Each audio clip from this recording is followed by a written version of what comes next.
you for coming to the session today, whereby we have quite many speakers today.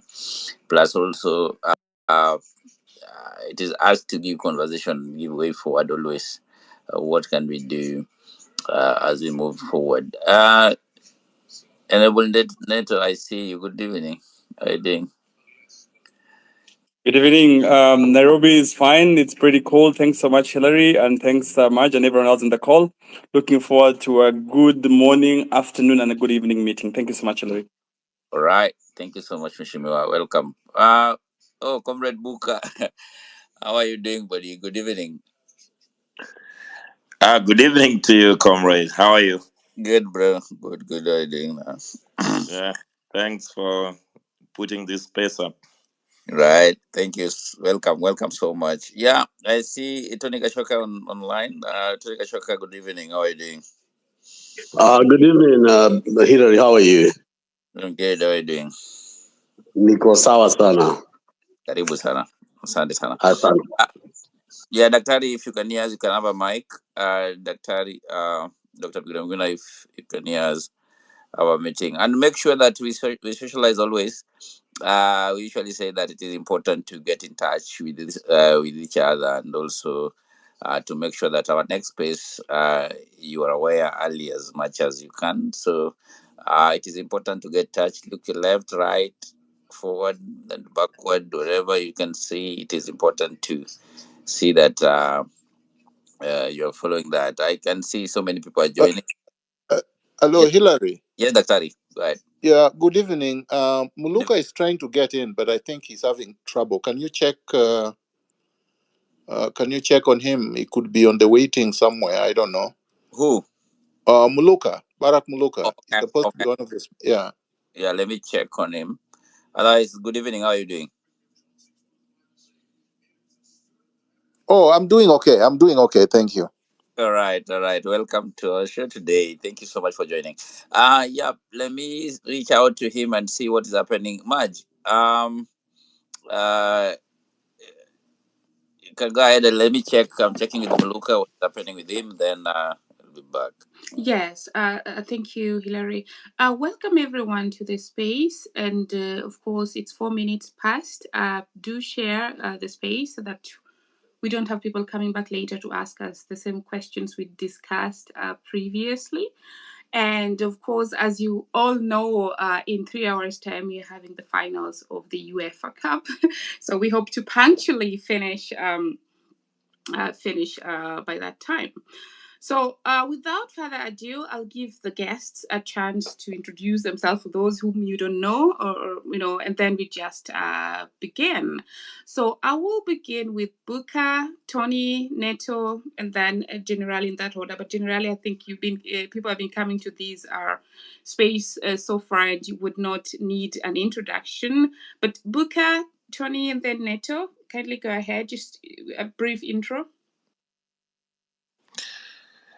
My name is Buka Ngesamole. I'm the National Vice Chairperson of the Communist Party of Kenya. I am also an activist, and yes, I will be on the street on Tuesday this coming week. Thanks, Buka. Over to Tony. Thank you. Well, Tony Gashoka is a journalist who I think is fairly well known in Kenya. The most, I think, significant issue that I still hold an award is being jailed by 7 judges of the Court of Appeal for a crime that Miguna will know doesn't exist in Kenyan law, called criminal libel. So I have the honor of having served in committee prison in this struggle. And other than that, obviously, I was the host of KTN Point Blank. I did Crossfire in the 90s with Mukisa Kithure and Otieno Kajwang at Kiss 100. And I've done several other media issues. And once in a while, I've been a guest at J. Konanga Live. I was the publisher of The Post. And before that, the chief executive of Finance Magazine with Jeho Gatabaki. Thank you so much. And especially our young guests would probably not know everything. Of course, they know your name, but they would not know what happened before. So thanks for that very for brief but concrete introduction. Neto? Thank you very much, Maj. My bio is brief compared to that of Honorable Tony Gashoka. Neto Agostino is my name, currently co-party leader of the United Green Movement Party, one of Kenya's green parties that has green ideology as part of its fundamentals. Former member of parliament for a place called Ndiwa constituency in Homa Bay County, serving 2 terms there. And on Tuesday, I will be carrying bukas of water in the streets of Nairobi. Thank you. And I'm happy to co-host with the Emerge today. Thanks. Thanks, Neto. So now, as we wait for Hilary to bring on the other guest on the speaker panel, I think Tabitha was also one of the guests. Tabitha, please do an intro, and then we'll just begin as we bring in other guests. Thank you, Maj. Good evening. My name is Tabitha Gutu. I'm widely known for my work in community. I think I've seen my constituency mate Buka Ngesa is here. And also I'm a communication personnel by profession. Thank you. Thanks so much. And so we head directly to the topic. So next pressure point, what is it? What's the next pressure point after, given the current situation or the current status we are in? And I will give generally the mic to test the mic, and then we go to the speakers, to the other speakers. Generally, over to you. Mic is okay. Can you hear me okay? Loud and clear, yeah. Maj, can you hear me? Yes, I can hear you. Okay, that's fine. Thank you. Oh, you're welcome. Okay, so Buka, over to you. Open the floor for us. First of all, thank you. And I think just to start off the debate, it's most important. The most important aspect that needs to be discussed fairly in detail in today's space, because the next pressure point is built on some background and also to achieve certain results. So building on that background, I think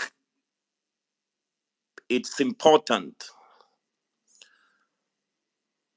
that primarily we can I'm not hearing reconsolidate. Buka. Is everybody in my shoes or is it my mic? Yeah, we can hear him, Daktari. Can you hear us? I can hear him too. But Daktari, can you hear Hilary? Okay, I think he's dropped. He's coming back on. Yeah, let me drop. Yeah. Okay, go ahead, Maj. Or Okay. Buka, go ahead. Yeah.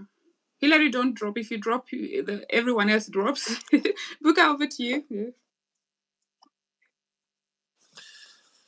Okay, so the most important one is that the tasks that we have to do at the moment is to reconsolidate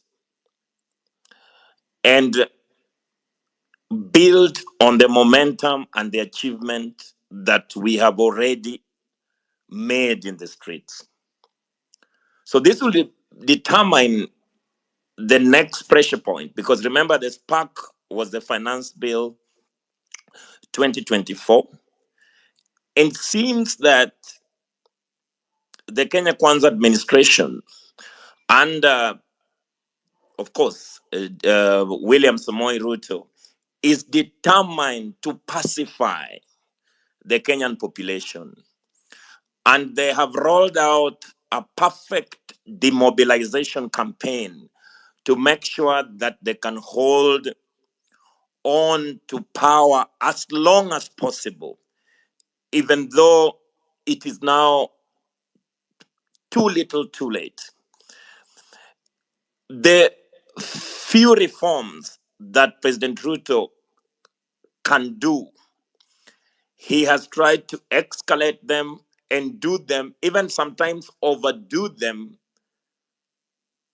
beyond what is allowed by law.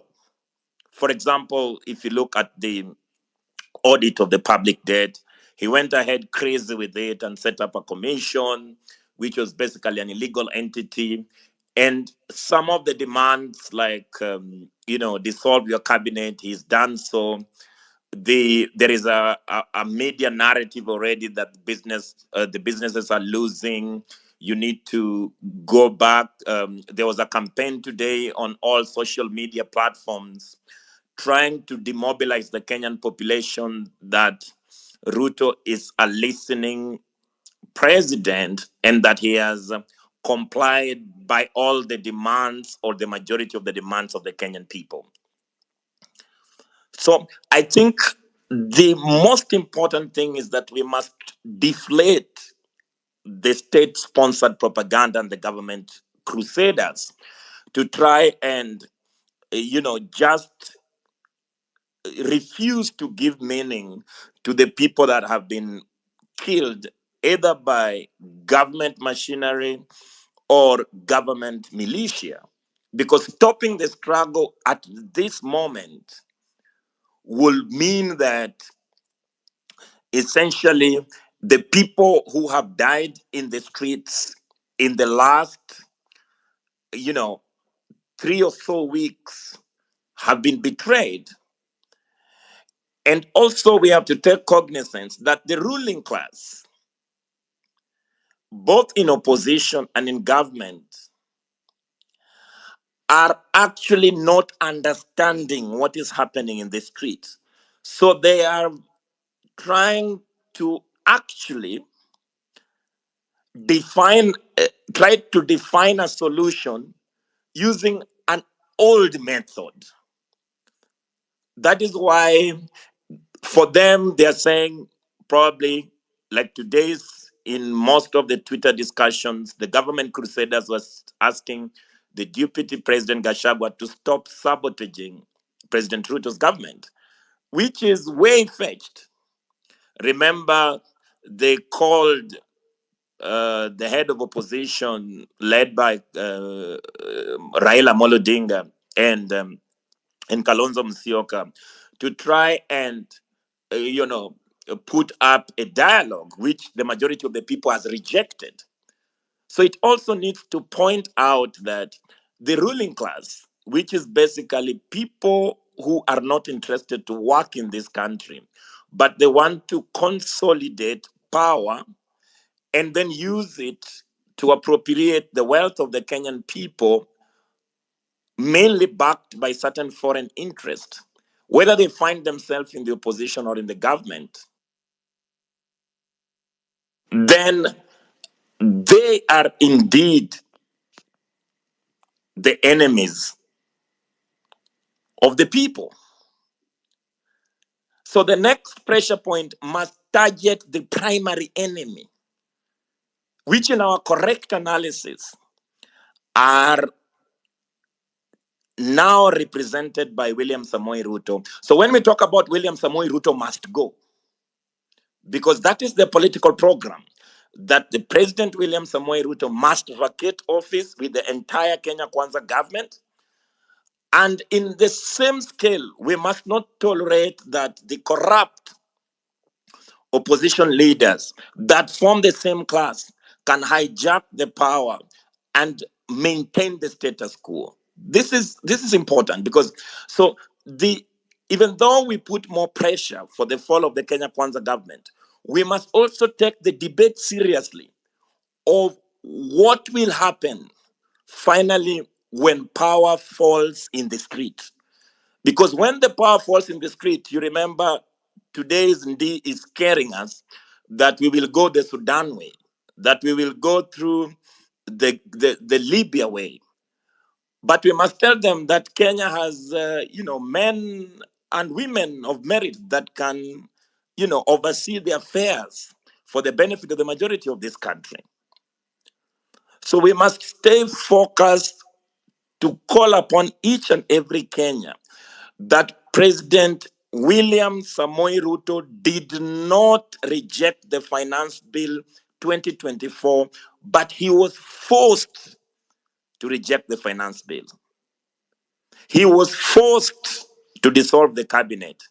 He was forced, and this took him too long after so much blood has been shed in the streets. So to give meaning to these people, we must continue to call out President William Samoei Ruto, not just to resign, but even after his resignation, he must be rounded up. His ill-gotten wealth must be confiscated, and he must face the law and be tried for the crimes that have been committed and be jailed. In this way, we will be setting a good example that anybody who takes the office of this magnitude, like the president, must know that all the power rests in the hands of the majority of the Kenyan people, and only his duty is to serve the Kenyan majority.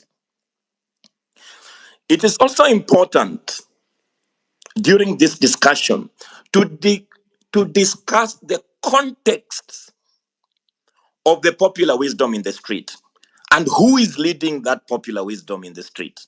Because the street wisdom is actually that the Gen Z movement is leaderless, it is partyless, and it is tribeless. It's also important to recognize that this street wisdom comes from a historical and the context that they find themselves in. In fact, the young people are happier calling themselves tribeless because tribes have been used as a tool to divide them. President William Samoei Ruto and the political elite in this country cannot stop this movement because they cannot exploit petty nationalism,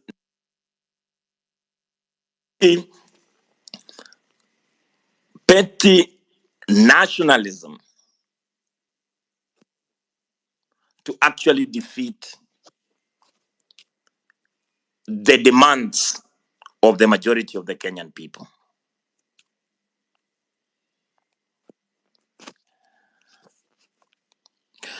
Finally, the street wisdom that say that we are partyless.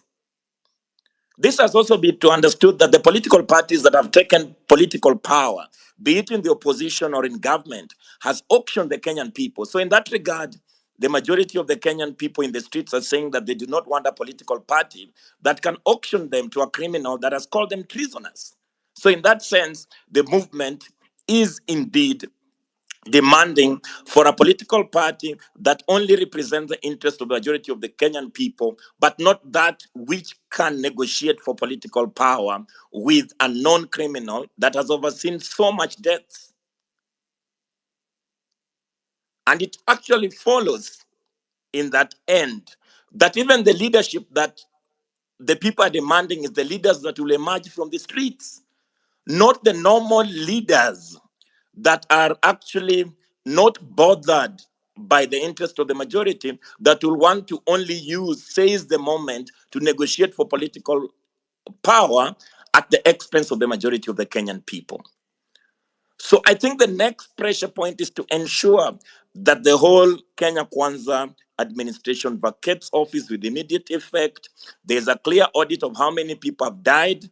Remember, they denied the Ongata Rongai massacre. They denied the Githurai massacre. Today, their bodies being retrieved from Mukuru. And nobody is telling us if these are the same. Some of them were even found with flags. So it basically means that we do not have a government in place. We actually have organized criminals, gangs that are running the state's affairs that can only continue to kill the majority of the Kenyan people. So our call from our perspective that we need to widen the consultations within several stratas that were in the streets. have a genuine consultation in readiness to expand our organization. Because remember, President William Samoei Ruto is not in power because the majority of the people wants him. He's not in power because he's popular now, but he's in power because he has the instruments of violence at his disposal. So he has deployed the military, he has the police as its service, and even today as we talk, we lost one comrade at Mukuru today, was shot dead by the same President Ruto's weapons of violence. So we cannot underrate the power and the miracle in organization to defeat an organized violence of somebody that is already cornered and is fighting for his life. So three important things is that we must deflate the government propaganda, propel the pro-people propaganda, and finally make sure that we are preparing for post-Ruto era through extensive consultation involving as many people that were engaged in the streets and forming a formidable organization to drive a pro-people agenda to its final conclusion. Thank you very much, Hilary. Thanks, Buka.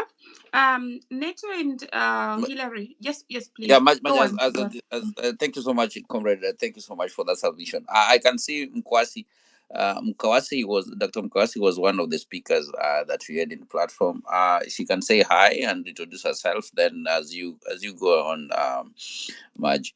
Yes, after introducing herself, she should really she's next. She should then take to the floor. Welcome on board, Dr. Mkwasi. Thank you very much for having me. My name is Mkawasi Mcharo, and I am a teacher. I'm also a researcher. I deal mainly in performance studies, African studies, and diplomacy and war. I have followed a lot of what has been happening. I'm definitely not one of the younger people. We've been in the streets in our years, and we've done what we needed to do since way back 1990 to date. And I would say the last time I was out in the streets was just about 2 weeks ago when we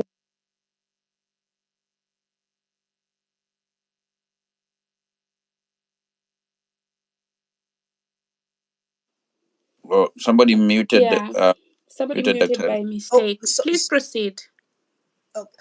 Yes, and I was saying the last time we were out in the street, I was out in the street was in Washington, D.C. last week, and I felt like the young people have really stepped up and taken up a really valiant battle, and you're on your way. That does not mean that we sit back.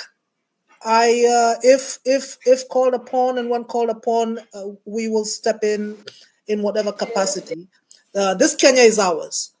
The one thing I want to say is this, and I feel very strongly about this, is that there is need to keep the nonviolent path going. I have an understanding of war and revolutions that tells me that we may not get anywhere if for example, at this particular point, we start thinking about how to arm ourselves against a murderous regime. One of the ways to arm ourselves for the younger people who've been out in the streets to counter a murderous regime is to figure out how to best sharpen their skills in nonviolent revolution. It's been done before. Now, the path towards a revolution that makes sure that you get to where you want to be is usually curtailed. It lasts a long time when you take up arms. It lasts a really long time, and it'll necessitate that you create a militia. It'll necessitate that you become an asymmetric warfare. It becomes an asymmetric warfare where you have to find safe places to hide, and that the regime has to up its game. So if there's any talk about trying to figure out how to counter a regime that becomes violent against you, the biggest challenge for this generation is to figure out how to up their game in non-violent revolution. It's been done. It's something that can be learned. You guys already showed you could do it. It was exceptional. And all I can say is keep going at that. Now, one of the strategies that we can think of is the idea of leaving out those who insist on staying as reactionaries, because reactionaries will drag you down. And I'm saying this because it is so easy for where this has reached for some people to say, you know, I think we've gotten enough concession from the president.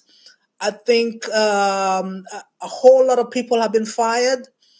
I think we have reached a point where we do not need to think in a revolutionary way. We just need to think about how to shake hands, how to act, how to get along with those who want to make the current government work. So that's being reactionary. So if you have any reactionary voices amongst yourselves, you have to ask yourself, where is this? Is this really going to help us? So draw a line between reactionaries and revolutionaries. It is a time to step on the pedal and figure out how to best continue on the path of being a revolutionary. That means you are on the far end of the spectrum where you have committed to shifting paradigms and to bringing completely new change. I was asking some people what this exactly means for this generation. Does this mean a completely new government, new president, new everything? What does this mean for you? I cannot sit here and tell you guys that I know exactly what a complete revolution means for you, but I hear you. I'm listening. I'm following what you guys are looking for, and it has to be revolutionary. It cannot be reactionary. One other thing that I would like to say is that as you continue on this revolutionary path, is that you are going to need a war chest. And this a war chest for non-revolutionaries means resources that are going to be there to sustain you and to protect you. It's just not just resources in funding, it's also resources in spaces that you're going to need. So you guys have some ways to go. You have come a very long way within a very short time. And I would say you carried us on your backs. We guys are looking for a Kenya we can continue to call home, that's as beautiful as the one we fought for since 1992 when we were fighting for the repeal of Section 2A, the Constitution, through fighting for the Constitution, through fighting against all the botched elections. Now here we are, and we are seeing a younger generation carry us on your backs. So what I'm saying is, as you do this, just remember we're there when you're ready to create your war chest, because you're going to need it. Build it. Call upon those of us, everybody who's there, who's ready to make sure that they want to see the Kenya they've always fought for. You need it as a revolutionary, as a non-violent revolutionary. You set your goals on that from day one. Keep at it. Thank you very much. I'm here to listen to everyone else who has to say something. Over to you. Thank you so much, Dr. for your very, very good, inspiring comments. Yes, we'll keep conversing as we proceed. I see Tony's hand is up. Neto, kindly feel free to chime in anytime you want to chime in. Before Tony, can you see Barack Muluka, because I've tried to bring him in and he said he's in the floor, but I cannot see him. He's called Berry Muluka. I don't see Barack him Muluka. anymore. Let me check on him. But meanwhile, Right. tell him not to log in through the phone. It's through the normal PC. You should log in via phone. But let me try to check on him, and then I'll text you. Okay. Right. Go ahead. Yes. Neto. can pick it up and then. Thank you very much. Thank you very much, Marge. Thank you very much, Hillary. I really think that Buka and Dr. Mkawasi have already set the context for us. I mean, I think Buka is calling on for wider consultations of all the forces and the actors in the streets. I can't hear Neto. In terms of Neto, are you speaking? He is Yes. speaking. Yes, you can hear me. He can speaking. Dr. can you hear me? I can hear everybody else, but I can't hear Neto. All right. Okay, Hillary, can you hear me? Neto. I think one person must drop, come back. Okay, I'll drop and come All back. Right. Okay. Looks like General Miguna's speakers are having small issues. But I just wanted to say two things. That number one, we've heard correctly from Buka in terms of what he thinks needs to be the way forward. Having all the actors in the streets, expanding the organization to form one formidable organization. But then, of course, Mkawasi says something which is really the core tenet of our constitution, that the revolution needs to remain as non-violent as it is, really. And that's actually the aspiration of Article 37 of the Constitution. And the Gen Z have done a very good job. And they've disarmed the powers that be, because then if people have just smartphones and have water, what then do you need to do? There's nothing much you can do. So the revolution, as much as it can, must always be non-violent, as anticipated under the Article 37 of the Constitution. But of course, again, she says, we need not to be reactionary. We just need to be the revolutionaries that we are. And of course, that's the point, because then, government is already coming in. You can see from what General Buka you've said, that the president's people are now responding with the Ruto lessons. That shows you that the pressure is going on. So I'd really like to listen to what Tony Gashoka would like to say, because then we really need to see what is the next focus pressure point. How do we put more pressure so that they can put more hashtags as they want, but we shall not respond to their hashtags. They need to be responding to that which we're doing. Tony Gashoka, thanks. Thank you very much, comrade. Let me start by, first of all, sending on my behalf and all our behalves, Paula, to all the people who are now being found dead in Nairobi. And only God knows how they met their death and in the numbers that they are. So as we also mourn our people on the streets, let's also send out Paula Sana to them. I want to start by talking about Article 4 of the Constitution. Article 4 of the Constitution is the Declaration of the Republic. It says in Article 4, subsection 1, Kenya is a sovereign republic. Subsection 2, the Republic of Kenya shall be a multi-party democracy, a democratic state founded on national values and principles of governance, which are referred to in Article 10. Why I'm bringing up this issue is because we have, over time, made this about Ruto must go, and that must remain our clarion call. But one of the reasons that this revolution has been successful, it began by occupying parliament. Because in creating a multi-party democracy, yes, you have an executive on the one hand, but you have an opposition on the other. Why much blood was shed in the 90s was because before 1990, Moi was governing Kenya as a dictatorship and a one-party state. So the 2010 constitution was just an advance of the previous removal of Section 2A that made Kenya a multi-party democracy.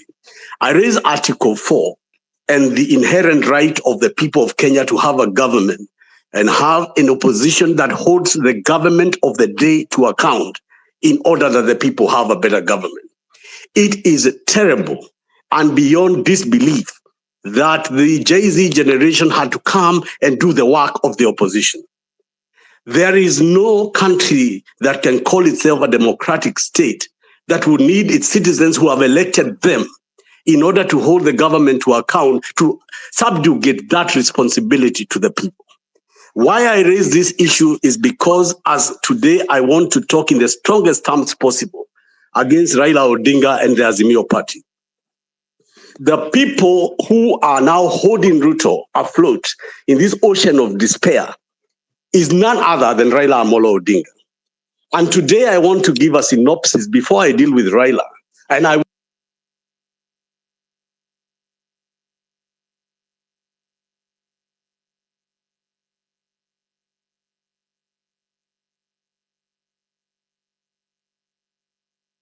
Hey, Marge, Neto, what is happening? Did you lose Tony? Tony, did we lose you? Can't even. No, I I mean, think they're trying to mess up the network when Tony started mentioning Raila. Tony, can you hear us? He's not even here. All right. I mean, Uh, He that's wanted to fine. deal with him. yeah. When Tony is out, I think I can chime in. Tony is there. Okay, go ahead. Tony is Go ahead, there. General. Probably can come back and finish his statement. Okay. Marge, can you hear? Yes, General, we can hear you. I mean, you're saying that you want to go ahead before Tony so that Tony comes afterwards, which is fine. General, please go ahead. Okay. Well, it would have been good if his thoughts were not truncated, but it is what it is. I will start by condoling with the many families that have lost loved ones and the many families that have missed or people who have been disappeared. And I would want to caution us, all of us, that we should not buy into state propaganda. The media does not belong, the mainstream media does not belong to the people, the 54 million, 55 million Kenyans. So we do not have to rely on the mainstream media to validate the fact that we have missing people. We should not rely on the state to validate the numbers of those that they have killed. I would want us to be careful not to fall into the trap of the state propaganda.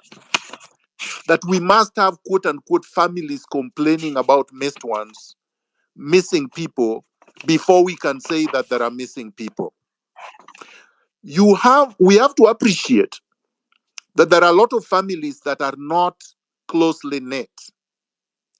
There are a lot of young people that are not in contact with their families on a daily basis. There are a lot of young people that came from rural areas and are trying to struggle in the cities or urban centers, and their parents or their relatives do not necessarily have phones to reach them. And you cannot reach a dead person. You cannot reach a disappeared person. You cannot reach an abducted person. You cannot reach a person who is decomposing in a swamp, or people who may have been cremated. So let's not be so quick to dismiss information or leads that we receive from sources. Because when you are in war, the state will try to diminish the number of people they have killed, the number of people they have abducted. They will try to distort and provide misinformation. If we are so quick to attack one another when we are sharing information and are so quick to fortify the propaganda by the state, then we have lost it. Then we are not part of the revolution. Our work as revolutionaries is to highlight the atrocities of the state, is to highlight the excesses of the state, is to trumpet our the values for which we are struggling. It's not to minimize our voices. It's not to fight one another. Number two, I want us to be careful of ownership of this movement or revolution. The revolution does not belong to anyone. It does not belong to any generation. It does not belong to any gender. It does not belong to any tribe. It does not belong to any party. It does not belong to any age group or group of friends. The struggle that Kenyans have been involved in against imperialism, against these puppets propped up by their controllers abroad, the IMF, the World Bank, the CIA, whatever, is a collective exercise. It's a collective movement. It's a collective revolution. If the Gen Zs and the millennials were the only ones on the street, they would not be able to succeed. We must support one another. We must make this a completely holistic and organic revolution. it must involve all age groups. In as much as the majority of the population are Gen Zs and the millennials are the ones that are mainly on the street, we cannot keep away. We cannot keep away because we are in Mombasa, we are in Kisumu, we are in New York, we are wherever. We have to remember that during the South African revolution against apartheid, during the movement against apartheid, most of the fighters were trained in Tanzania. They were not trained in South Africa. Their leaders were in London. They were not in Johannesburg. And so were all revolutionaries around the world. Lenin did not start his revolution to Russia from Russia. Marx never lived in Russia. Che Guevara was not a Cuban. We have to always remember that anytime these people bring atomization, parochialism, distortions, and diversions, the moment they ask you, where are you? All these voices are NIS. Because why should it matter where we are? Why do you want me to declare where I am? Unless you are coming to abduct me. Why is that your interest? We have to resist all attempts to divert us. The third point I wanted to make. Ruto is weak. Ruto is cornered. And when I say Ruto, I mean the regime. The regime is weak. The regime is cornered. The regime is desperate. The regime does not have any more tricks. The trickery of so-called dissolving the cabinet is nothing but that, a trick. Because are you in control of who is going to appoint? No. Can you guarantee that the people is going to appoint would serve the public interest? No. Can you guarantee that these people will be qualified? No. Can you guarantee that these people will not loot public resources? No. Can you guarantee that these people will not perpetuate impunity? No. So then, why would you say that he has done anything? He has done absolutely nothing. And as we said, the problem starts at the top. As they say, from where I was born, fish rots from the head. This fish is rotten. The rot was not at the cabinet level. The rot sits at State House. The rot chairs the cabinet. The rot is the commander-in-chief of the goons that are executing people on the street. The rot leads the looters that were distributing money every weekend in sacks. So therefore, if you don't replace the rot with all its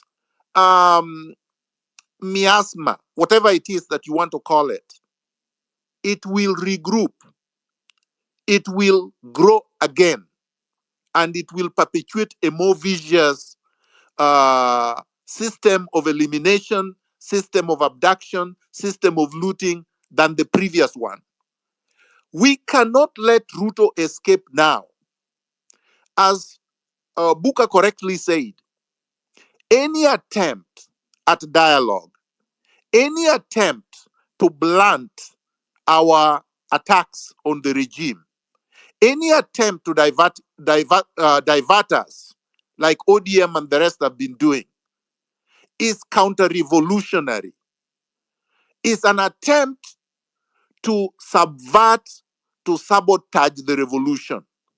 It's to try to abort it, like they have always done. This is what they did in 1969. This is what they did in 1992 when the Section 2A was repealed. This is what they did in 2002 after the defeat of Kibaki during the referendum. This is what they did in 2007 when we pinned Kibaki to the ground.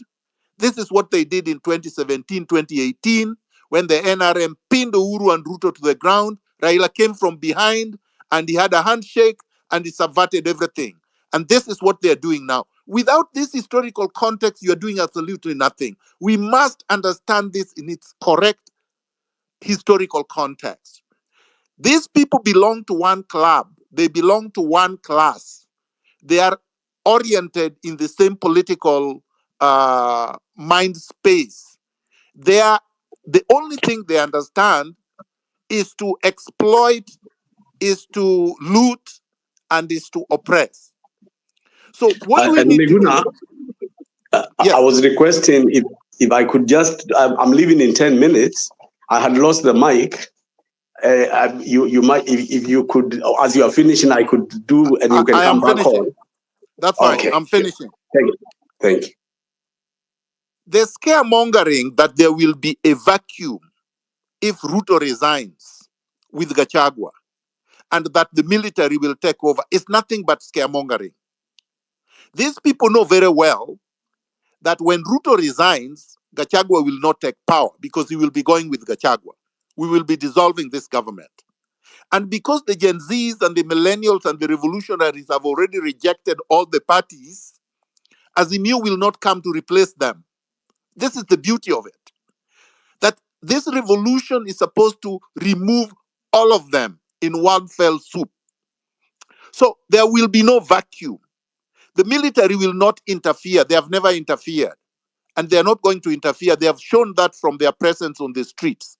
So let no one scare us that the military will take over. And this movement is more mature than the movement in the Sudan. That was a military dictatorship being replaced by people who had not even tried to fight against that dictatorship. So they got hijacked. This will not happen in Kenya. We are too sophisticated. We are ideologically rooted. And when I say we, I mean all of us from all generations, including Gen Zs and the millennials. We are not going to leave anybody out because this country belongs to all of us. So let no one lie to us or deceive us that they can come out of this. We have to remove them. Let's make Tuesday, the 16th, huge until they will just take the helicopters or wherever to wherever they are going. Thank you. Thank you very much, General. Yes. Thank you very much, General. And because Tony is leaving, Tony, just go ahead so that at least you save your time before you can then come back for the comments. Thanks, Tony. Right. So I was saying that in order to go ahead, but you have to read Article 4 of the Constitution and hold to account the opposition as much as you hold the government. And the next time we have this change, we must know that we elected a bad executive and we elected a bad opposition. They have failed at their job, and therefore they are making the people have to do their work for them. But now, in order now to know the pressure point for Zakayo, you must understand his history. Now, William Ruto initially, when he was only 26, became the co-founder of the organization of the organizing secretary of the infamous Youth for KANU 92. That was a lobby group that was key upon looting the economy of Kenya then, but also used to fund terror groups that intimidated those that were not with Moi or what was called as the Nyayo era. This is when, by the way, Ruto began to accumulate skills of terror and wealth accumulation. And in fact, at that time, people will remember the Moi regime would not hesitate to detain without trial, abductions, and murder. So the blueprints or the architecture of the KANU regime, where William Ruto began his politics, is the architecture that he's practicing today. Kenyans forget and need to be reminded, particularly the Jay-Z, that in 2011, William Ruto, who had been suspended as Minister of Higher Education, Science and Technology over integrity issues by Mwai Kibaki, was summoned to appear on the 8th of March at the ICC at The Hague, charged with crimes on the post-election violence in Kenya. It's important to understand why William Ruto went to The Hague and what were the charges. The charges that William Ruto faced at the ICC when he was arraigned were crimes against humanity, murder, deportation, and the forcible transfer of a population and their persecution. And William Ruto did not go to The Hague for nothing.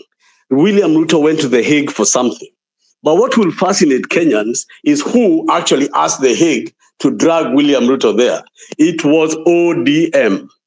The Orange Democratic Movement Secretary General, Professor Anyang' Nyong'o, when I was press secretary to Raila Odinga during the 90s, is the one who wrote a letter to the prosecutor at The Hague asking and detailing the crimes committed by William Samoei Ruto, that Ruto cannot escape charges of the crimes against humanity. I find it the height of hypocrisy that Raila Odinga, who sent Ruto to The Hague for crimes against Kenyans, crimes against humanity, is the man who wants to remove William Ruto from the ocean where he's sinking.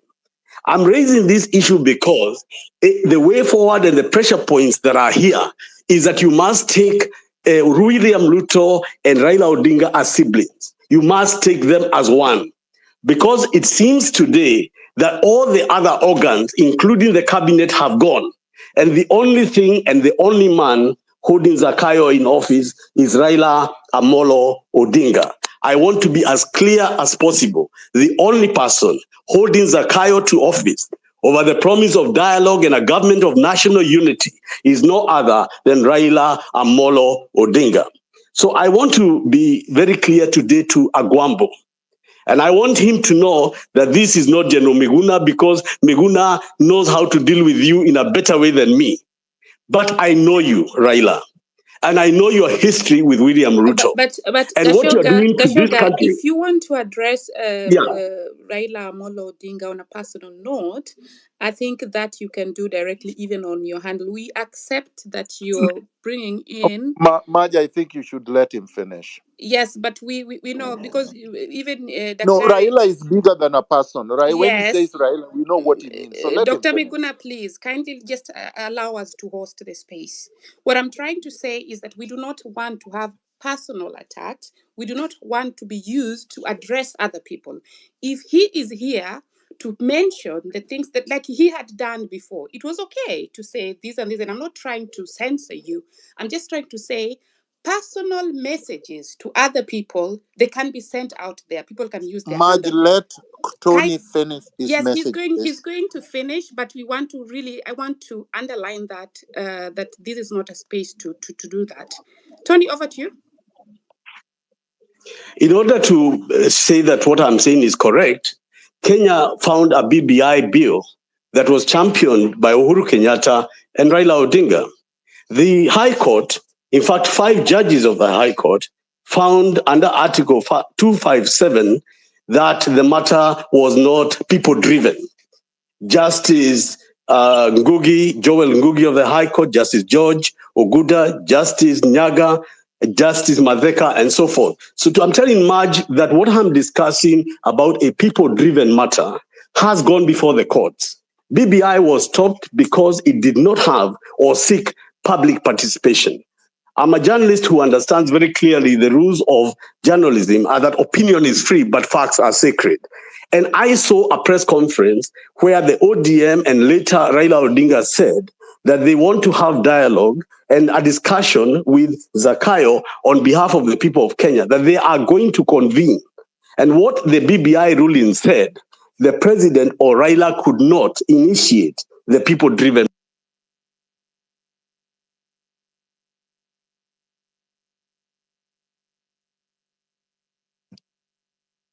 Did we lose Tony again?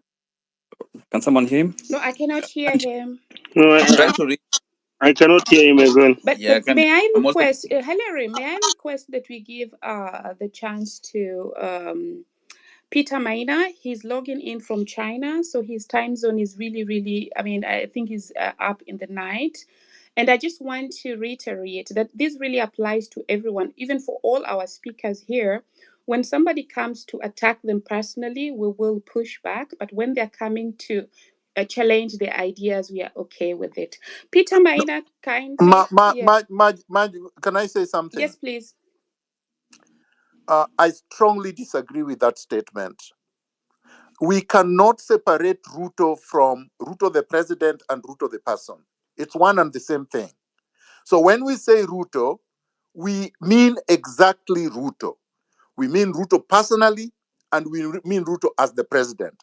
When we discuss his history, we discuss his history personally, and we discuss his history politically. The same thing must apply to Raila Odinga. We must allow everybody else to speak freely, even if you deem that that is personal attack, because Raila is both a person, a leader of a political party, and a symbol for something. We cannot muzzle anyone in a revolution. So let people speak. When they are speaking about these enemies of the people, they must be allowed to speak freely and fully. Thank you very much, General. Your point is made. Maj, let's indulge General. And like you said, Peter Maina, please, you have the microphone. Thanks. Hello, gentlemen. Thank you very much for giving me this opportunity. As Maj said, my name is Peter. I'm in Hong Kong, so I need to clarify I'm in Hong Kong, although Hong Kong is part of China. I appreciate the mic. Thank you very much. Let me start by saying that I would like, first of all, to send my condolences to the comrades who have lost their lives fighting for Kenya. We should honor them and we should appreciate them for their sacrifices. Having said that, I would like to congratulate the Kenyans and tell them that whatever that you guys are doing, even if we are not there, we support you, we will support you, we are with you together, and we are going to achieve our objective. So let me say that March, today I have time, so don't worry that today about the time. Today I have enough time, so I'll be here all through. I would like to give the general time and Tony Gachoka time. Let's give them time. They give us the context and also they encourage us and advise us on the way we can move forward. Because I think it is very important that we understand the people that we are trying to fight with or we are trying to remove from power and their supporters and their backers. So as Tony Gachoka was trying to explain, I think it is very important that we understand the context so that when we engage them, we know where we know the person we are engaging and how they play their game. Because you see, politics is a game. And what they are doing now to call for dialogue, the dialogue is not a real dialogue as they want, as they are telling us. They are trying to, Ruto is trying to buy time. And when they are trying to buy time, we should not give them. So it is very important that we are able to face them and do our thing without getting distracted. So I have time. Thank you very much. Let me give back the mic. I'll talk as we move on forward. Thank you very much. Yeah, thank you, man. Omaj, as you come in. And then Daktari, can you ask Miguna, because I see you drop, you come back. I don't know, people are dropping, coming back. Are you on the speaker? I can hear you, and I wanted to tell you that Barack Muluka is actually waiting to be allowed. I'm looking for him. He's Okay, right here. I've just added him. now on I've the added speaker. him He's now. here. I He's am here. I He's can added. hear you loud and clear. My name is All right. Barak. Yeah, we have added him already. Okay, Maj, go ahead. So I think Dr. Barak is now on. Just take the mic if you're ready, and then we go to Tabitha. Spot on. Thank you very much, Maj. My name is Barak Mluka, and I am speaking from Nairobi. Thank you very much for the opportunity to be part of this forum. It's my first time to say anything on the platform. I have previously listened and followed their conversations very closely, and I congratulate those who have convened us on this platform. I also wish to associate myself with the sentiments that have been expressed with regard to those who have lost their lives, those who have been injured, those with broken bones, and who have been maimed in different ways. And that speaks to the kind of state that we are engaged with. and I'd like to hail the youth of this country. We are right here in Nairobi, as it were in the eye of the needle, at the center of the theater where the rubber meets the road. And so we see it and feel it in a very practical sense. That does not mean in any way that we diminish the collectivity of the effort to vary the situation in our country and make ourselves a better country. As I said in an article which maybe some of you have read in today's press, we are living in very exciting times, and I think that we are on the cusp of a revolution. As a matter of fact, I first spoke about this about 2 years ago in July 2022, when I cautioned all those who would aspire to lead that the way ahead was not going to be a bed of roses, and if there were any doubting Thomases, they can now see where we are, and they can confirm that this is not a picnic. As I listen to us over the past couple of weeks, I have advised myself that there is need for us to draw some very clear demarcations between a revolution and a change of guard. I see that we tend sometimes to focus, as we talk about the next pressure points, about the removal of the custodians of a system. And as a student of political science and history, I advise myself that there is a wide path between a change of guard and a revolution. A change of guard without attempting to be patronizing, really, is when we remove the custodian who is there for the time being and bring in different custodians without addressing the fundamentals of the pillars that hold the system in place. I see that as Kenyan people, we have had very many false dawns. And Dr. Miguna has taken us through a chronology of turning points when our history has failed to turn. My interpretation as a student of politics, history, and international relations is that during all those vantage points that Dr. Miguna talks about, we have attempted to remove the custodians of the system, the gatekeepers, without varying the system itself. And therefore, as we go forward, I do agree that William Samoei Ruto is the custodian, is the person that we are addressing just now. But we must go beyond the person called William Samoei Ruto. We must clearly define what we want. And I think that the Gen Zs have been spot on. They have mentioned the changes that they want to see so that they start leading us towards the kind of country that we want. Yet I see that even those, as they are put together and pushed through, if they will not necessarily amount into a revolution. They could be piecemeal changes within the same existing system.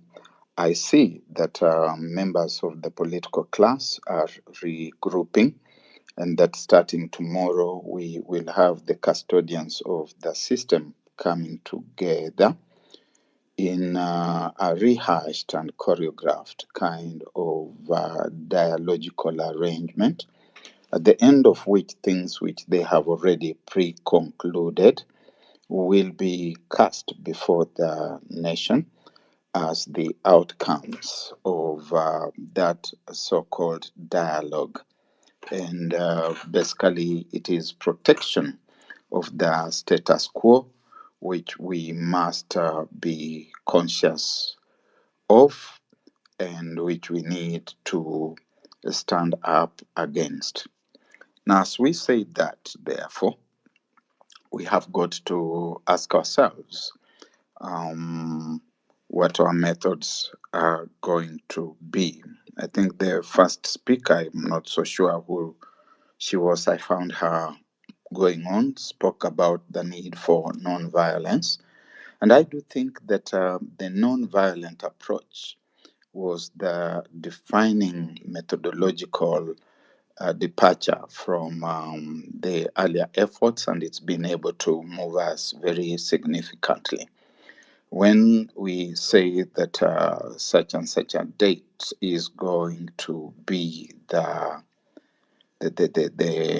0 hour, it's going to be the moment that the guillotine will come down, I would urge us to speak a lot more about the methods that will make that happen rather than the characterization of the villains. We already know about the villains, and that is why we are engaging against them. And if more of our energy would go towards saying, so this is what we must do, and attempt to break it down. I'm afraid I will not pretend that I have got any fast and ironcast answers on what needs to be done. But I also know that when you have a formula that is working, you tend to continue to apply that formula. As you may think about other formulas, we have been occupying spaces, and we want to talk a lot more about occupying more spaces in a non-violent manner, barring which we would be talking about engaging as militias. And I doubt that that is the path that we want to engage with, certainly not for the time being, in my view. And so, what do we do to mobilize more people to come out if we are talking about revolution, and also defining very clearly that as we talk about a revolution, because for me, as a student of revolutions in world history, and there I can claim the right to speak ex cathedra because it's one of my areas of study and specialization. I understand revolutions in world history, and I would know that if you just substitute one individual with another, like we do in football, then you have not carried through a revolution. We must talk about a systemic change, and we must define the system that we want, and we must define the kind of leadership that we want, and we must define the kind of country that we want. And then we must also define probable and possible timelines. Then we can talk as a country, as Kenyans, as patriots, that we are pushing towards a revolution and that we are edging in to the expected outcomes. And so, therefore, finally, because I intend to keep my remarks fairly brief, we do well to recognize just two things that I want to conclude with.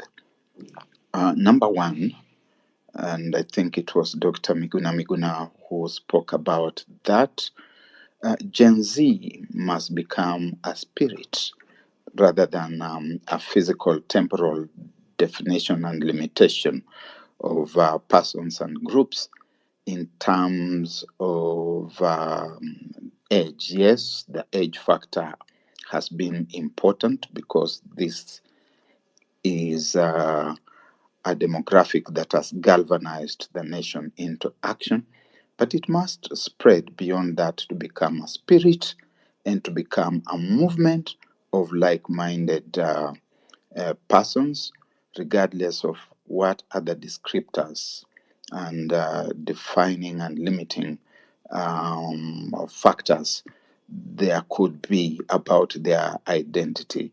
Let it be a spirit, let it be a movement that brings all and everybody who is like minded on board. And B, within final, is that I appreciate this notion of leaderless. Yes, I agree very much with the notion of tribeless, partyless, but I doubt that I could subscribe for too long on the notion of leaderless.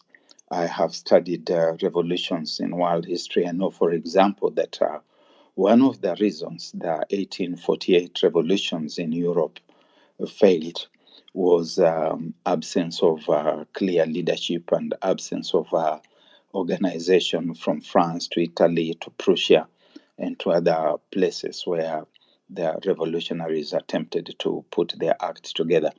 And in Africa, we have had failed quasi-revolutions because they have lacked a proper organization and leadership, and in the end, they have been hijacked by marauding vultures who have then gone on to perpetuate the systems that the people were trying to overthrow. So allow me to just limit my remarks for now to that so that we can also listen to wisdom from others. Thank you very much. Thanks, Dr. Neto, do you want to chime in before Tabitha comes in? And I see Buka is raising his hand. Yes, I have a few reactions. Over to you. Go on, Buka. Thank you. I've just been summing up some of the contribution of my fellow panelists, but just to contextualize them, I think there are three important things that if we do not do, then the chances of success are very limited. One, and it's that we must understand the enemy clearly. In fact, if we understand the enemy clearly, then we can define tactics and strategy to defeat the enemy. So this is important. And then what do we want to achieve?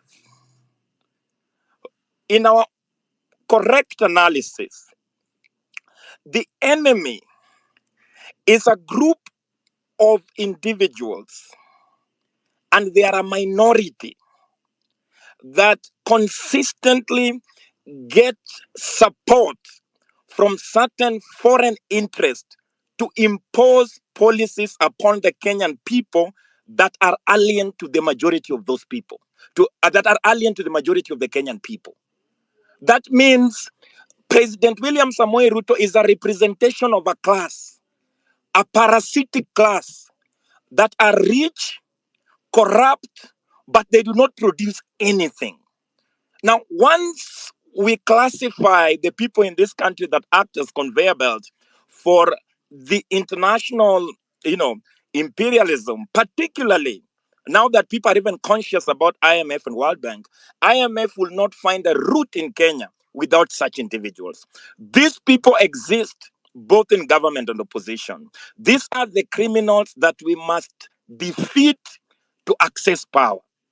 And to defeat them to access power, whether the current Kenya Kwanza administration falls or not, will depend on how intensively we are organized. And remember, we are not only seeking to overthrow the current status quo, but to overthrow them, we need to appeal to the broadest sections of the Kenyan masses. Because when they are under threat, they will want to divide us. And how are they dividing us now? Because even the rhetoric that the old people should not be able to comment because this is not their war is a reactionary perspective of the event.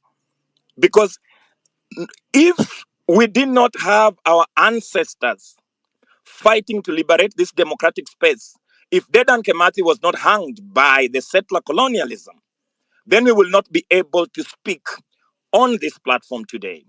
If the martyrs of the fight against dictator Moi's misrule, then we won't be on this platform. If the fight of those who martyred during the fight for the 2010 constitution, so the struggle does not move in a straight line, but also the struggle builds on generations.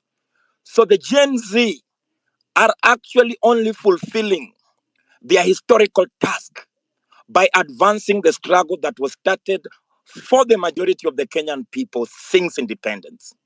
What do we want to achieve? In our correct analysis, we want the Kenyan people to make a decision based on their own consciousness as Kenyan people. That means the fight is to complete our independence, to be able to free ourselves. Because without economic independence, we don't have sovereignty. What IMF and World Bank, together with their, in fact, President William Samoei Ruto and their class, they are so weak to oppress us.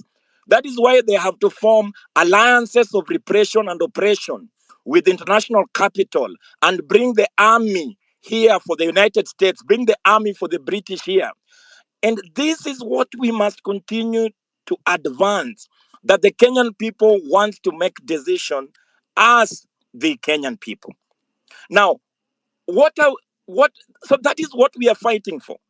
On the ownership of the revolution, I like the way it has been carried out. But we must say that victory belongs to the masses. The victory always belongs to the Kenyan masses.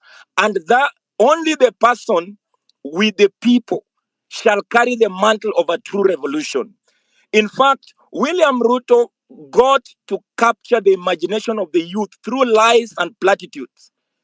He managed to capture the seat narrowly, but he cannot sustain his win because his popular course was actually based on platitudes, and lies to the general public. So for us to be able to sustain this momentum, we must continue to advance and appeal to the broader sections of the Kenyan masses to defeat the status quo. On compromises or hardliners, my comment is that those people who compromise with the criminal regime are actually part of that class. Remember, during independence, narrow nationalists like Jomo Kenyatta compromised with the colonial British to actually continue with the land theft and domination and to actually re-establish the neo-colonial system.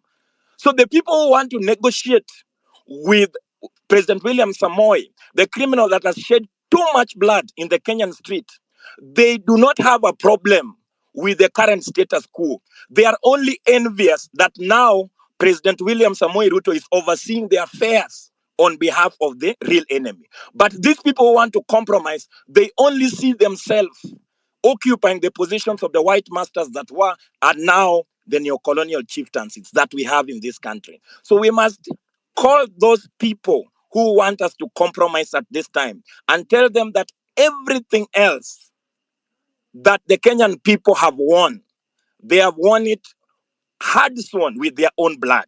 So we must never derail them by compromises with this illegitimate regime. Now, on personality, we have to know that even though President William Samoei Ruto is a Kalenjin, but he's the worst Kalenjin. Even though Gachagua is a Kikuyu, but is the worst Kikuyu.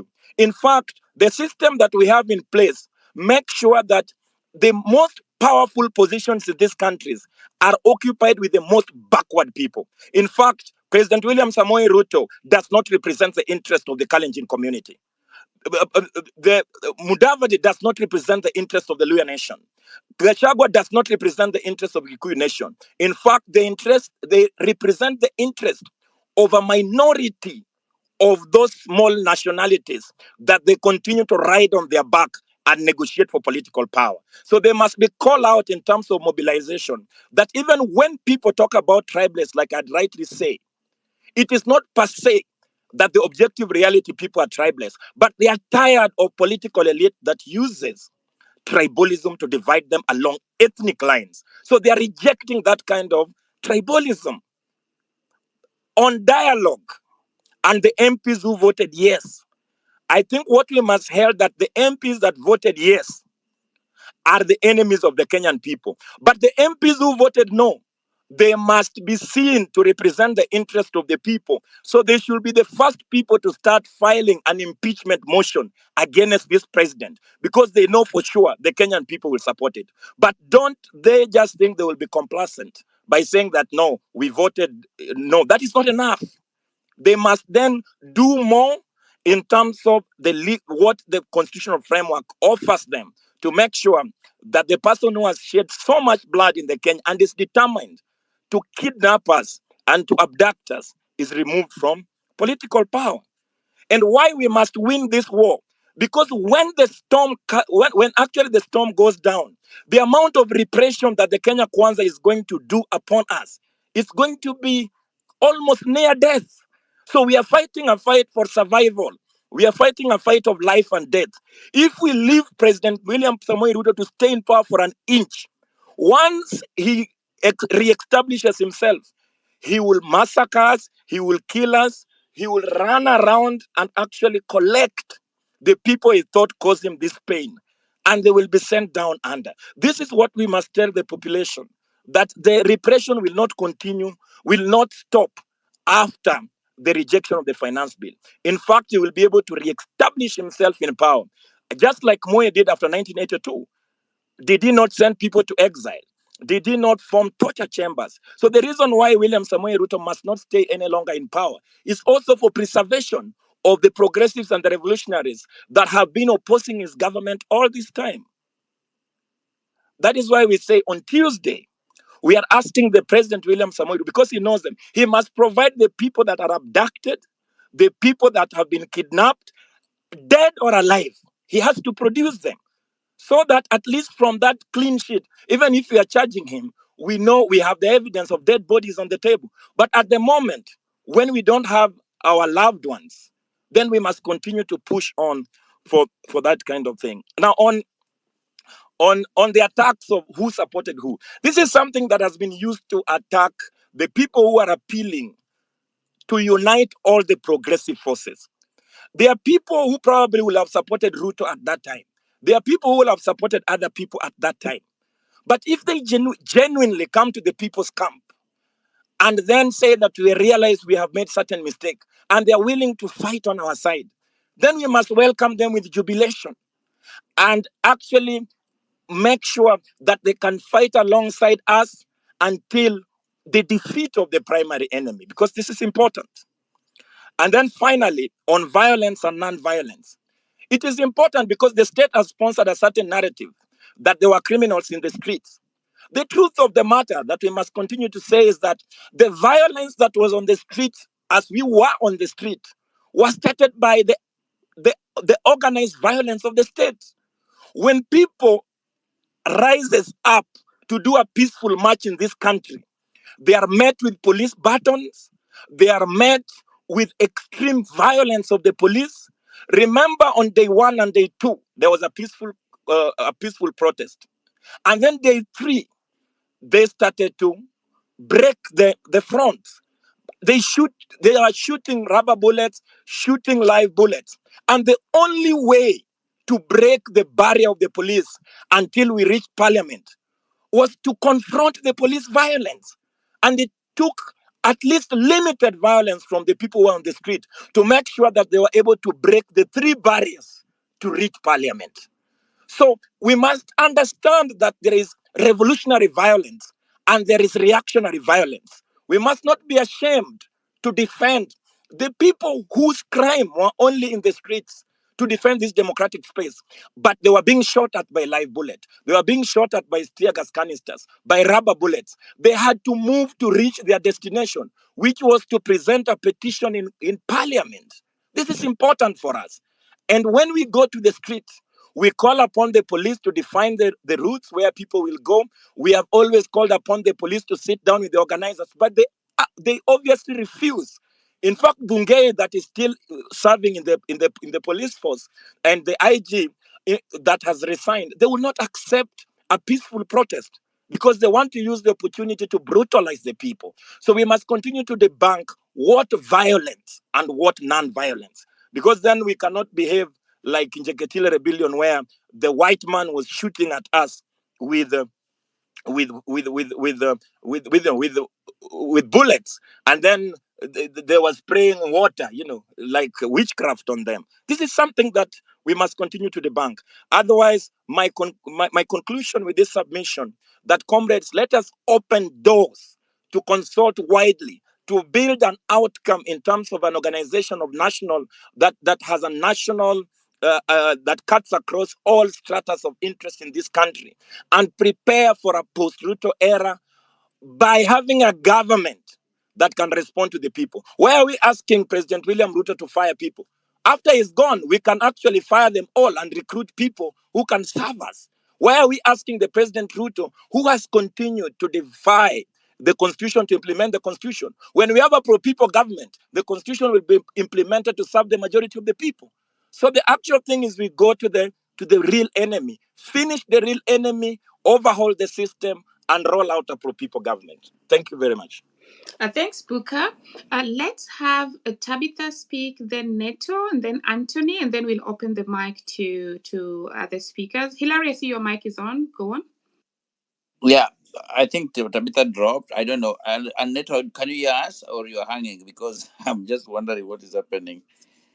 I think Neto is also Neto is. hanging. I think Neto So, is also dropped from technical issues. Neto, would you kindly then just Yeah, leave it the should space? drop and come back. Yeah. yeah. Drop. Neto, then come back. So I, let us I think do. Maj, let Anthony go because he's representing the Gen Z group, Okay, All Anthony, right. over to you. and he has really been on the. Hello, am I audible to everyone? Loud and clear. Okay. First of all, I'm a millennial, but let me just take this opportunity to thank you for opening this wonderful space where we get to exchange ideas on the Kenya we want and the country we want to have. I've heard several people, Miguna, Anthony Gashoka, talk about the Ruto they know, which I believe is something we should all focus on.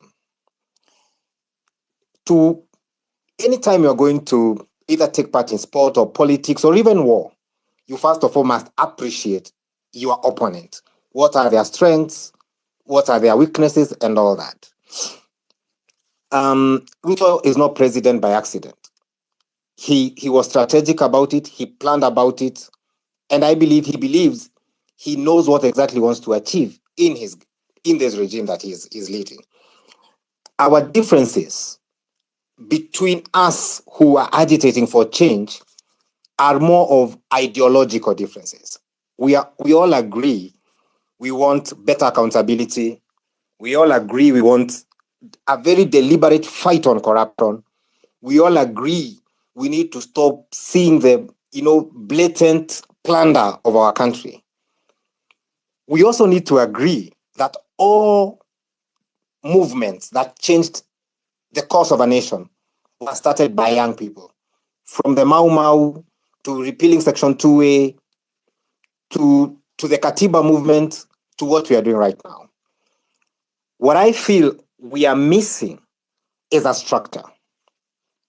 Because for us to advance in any way, we need a structure so that we know in which direction are we all going. I just feel we are moving in very many directions at the same time. I also feel that we are not taking advantage of the small wins we get. And I'll go back to something I think someone alluded to, that come this Monday, tomorrow, a group of 150 people will sit down somewhere in this country, I don't know whether it's KICC, and they will start picking the next IEBC. Still, next week, the cabinet will be announced, I think by Thursday or Friday. For us who are agitating, will our choice, our voice, our aspirations be represented on the IEBC we want to see? Will the same things, the ideologies we want, be represented on the cabinet that is going to be selected, because he did say that he will consult. But I noted clearly, he said political parties, church leaders, civil society. He never mentioned the Gen Z movement anywhere. For us to be able even to feel we are winning, because I believe in any move, any agitation worldwide, study history for as far back as we can go. Anytime you gain ground, you need to learn to live. I'll appreciate, yes, appreciate that we need to leave our foot soldiers, people who represent our ideas and what we want. Right now, we are gaining ground, but we're just moving. We are leaving no one behind to say what we want. My other point is Could you about try to land in the next 1 minute and just a actually clarification? Yes, please. yeah, Yeah. I'm on my last point. Yes, and then Dr. you're gonna be next. Yeah. I'm on Anthony? my last point. Okay, please go. Next is someone, I think it was Booker, who talked about how we demonstrate and the way we need to demonstrate. Personally, I feel we can have two fronts. We can have the street movement, which, if I was asked, we need to strategize on how do we prevent hired goons from penetrating what we are doing. And this is why most people switched to a strategy of a peaceful way of demonstrating. And I'll give an example. When Takna Shinawatra was being overthrown, all those people did was sit down on tarmac. You know, you choose major roads, the road to Treasury, the road to Parliament, and the road to the airport. Okay? If you sit on those roads, how can a goon penetrate that? If today government comes and starts tear gassing people who are sitting down, then the world will say, hey, that's not right. These people are peaceful. They are asking for you to listen. But so long we continue doing things, and General is here, Miguna, so long we continue doing things the Raila way, we are going to the streets, we will lose because we are fighting an intellectual. We need to fight an intellectual battle. We use brute force where it's needed, and we use intellectual muscle where it's needed. Yeah. Those were my only points. Thank you so much, Anthony. Over to you, Dr. Thank you, Maj. I really like the ideas that are flowing in. I would like to comment just briefly, but I'll start with what Ruto said today. Ruto said, with his chest out, I'm fully in charge. That's what he was saying. As a strategist and a revolutionary, when you hear someone in power saying, I'm fully in charge, it's actually a declaration of, I'm completely not in charge. So that's what Ruto was saying. I'm completely not in charge. Because for you to say you are in charge, you don't have to say it. People should see that you are in charge. We know for a fact that Ruto is very, very weak and cornered.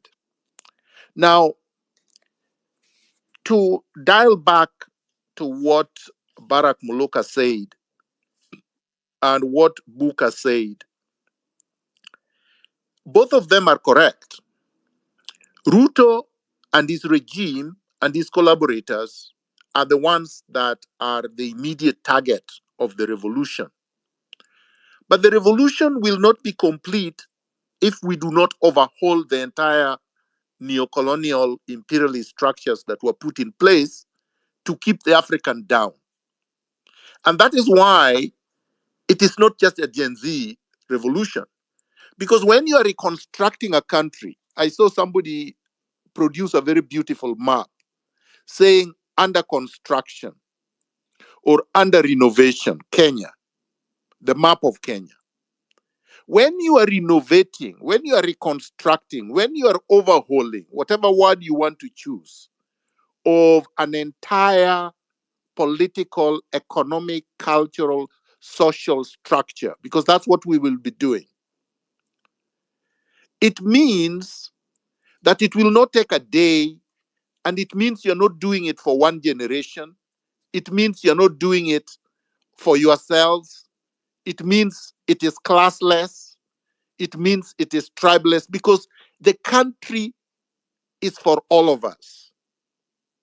And we must do this for the future generations that have not yet been born, that are yet to be born, and for the past heroes that have died for the changes and the transformative results that we are seeking. That's what we are doing it for. The justice we are seeking, as I have always said, is justice as far back as Pio Pinto Gama, as far back as the ones the British killed, many of them, and as far back as the children and innocent civilians that Kenyatta mowed down at the former Russia hospital in Kisumu, as far back as the people Moi killed during the 1982 coup, as far back as those who were tortured in Nyayo House and were thrown from windows, as far back as those who died in exile during Kenyatta, during Moi, during Kibaki. There were people who went to exile during Kibaki. Remember, there were hundreds and thousands who crossed the border from Busia and from many other parts in Western Kenya to go into Uganda. Some of them never came back. A lot of us do not want to remember this. We cannot forget the people that died in 2007, 2008, 2013, 2018, 2017, and as recently as last year, when the police went all over Nyanza, all over Kibera, all over the residences in Nairobi, took people from their homes, killed them in Sondu area. We cannot forget these people. We cannot, for the life of us, only remember Rex. No, we remember all of them. Let's do this for generations past, for generations now, and for generations in the future. Then we will get somewhere. I think it is wrong to say that we get out of the streets. The streets is where the liberation must be obtained. That's our space. Kenya, the entire country, whether it is the streets in the urban centers, whether it is in the villages, wherever it is, we have to encourage Kenyans to come out everywhere and occupy everywhere. So if some people occupy streets, so be it. But we have to occupy the CBD of Nairobi, because that's the area where power resides in the Republic of Kenya. So we cannot encourage people, we cannot discourage people from coming out. We should be encouraging them to come out in large numbers. I will, however, disagree with Booker on impeachment. We do not want impeachment.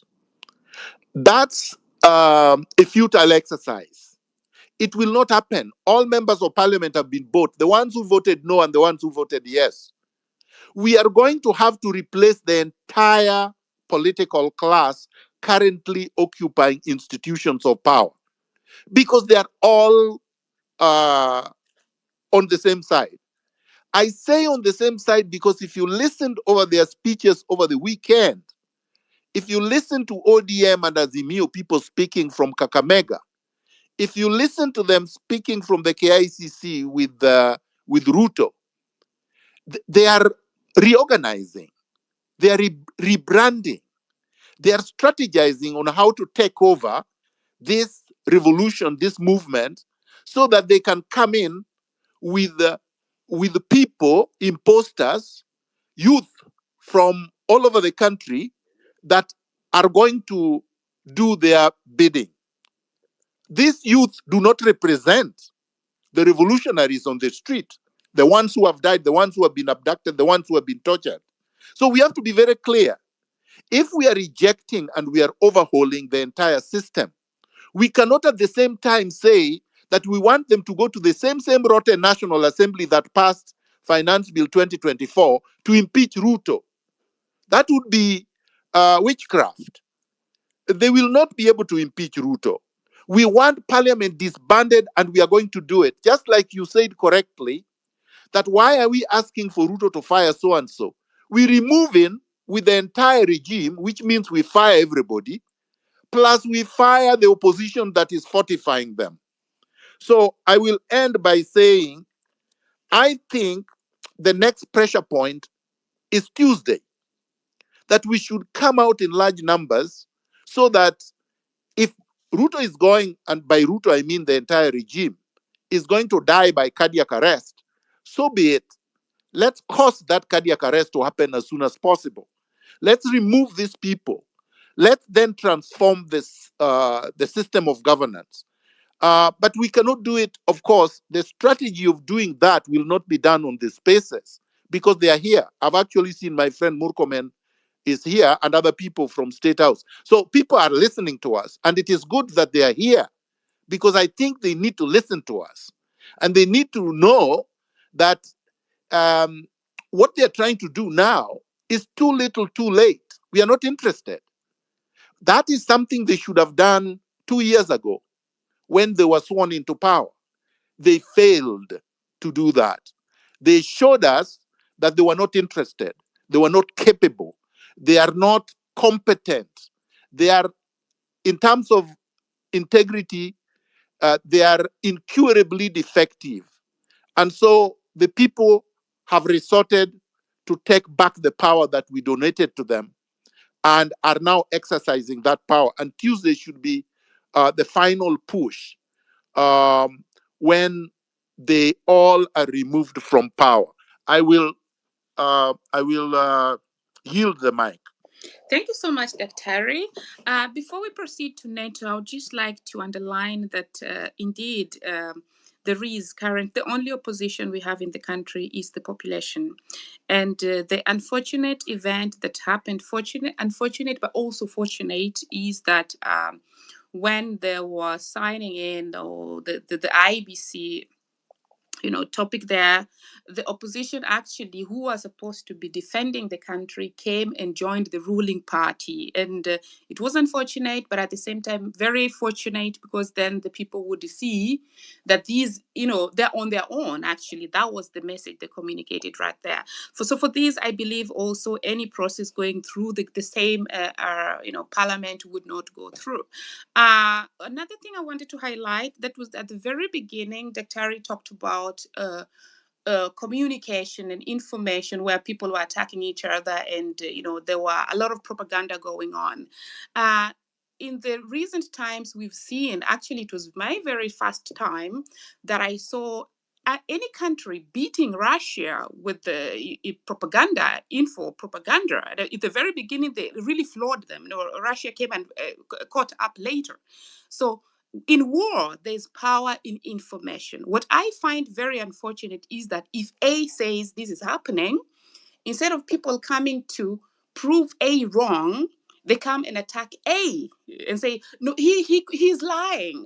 And so there's a risky situation in Kenya at the moment, because we have this side saying this side saying one thing, the other side saying the other thing. The government itself cannot be trusted with information. So we have really a vacuum that's really leading to a lot of misinformation. I hope the LSK is going to step up. I hope so far the public seem to be trusting them more, but we need a clear, when something happens, we need a body coming up and say, this is what we believe to be true because of ABC. That will give the public more trust, and then we'll end up having, we'll end up having a better situation than now. Now it's chaotic. Over to you, Neto. Thank you very much, Maj. And I'm conscious of the fact that after this, you'd like us to give an open mic. But there are three things that I'd like to state. I think Dr. Muluka and General Miguna, their minds have met to the extent that really this particular revolution needs to be a collective. That, people of all generations need to come up together, and, we do this together.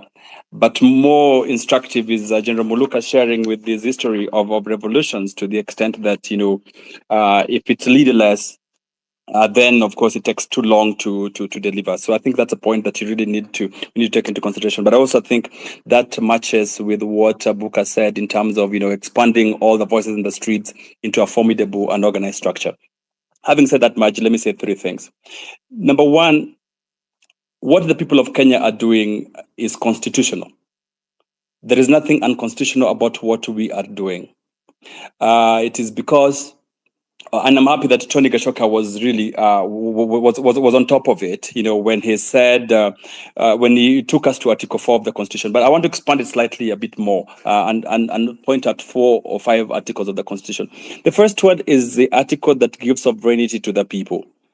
And that article says that the people shall exercise their sovereignty directly, and where sometimes or may delegate. So of course that sovereignty was delegated to the Houses of Parliament, has been delegated to the executive.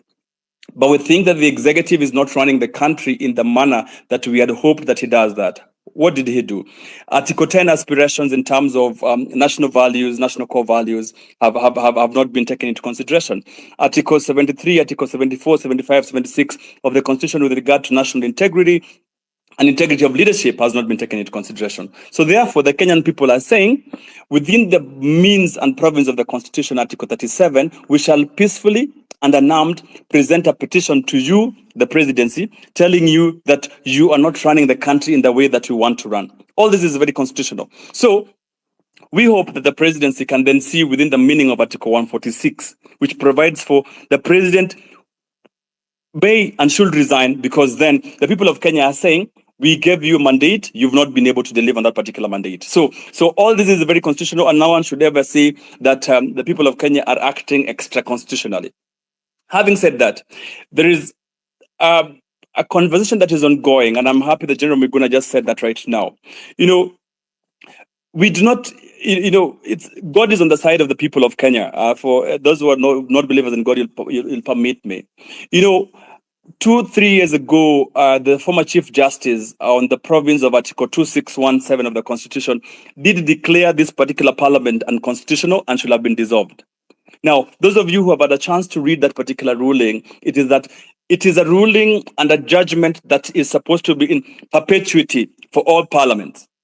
So that this particular parliament in itself is illegal, it's unconstitutional. And what we really need to do, that's my pointer one in terms of pressure point, is we just need to ask for a decree that this particular parliament then is dissolved.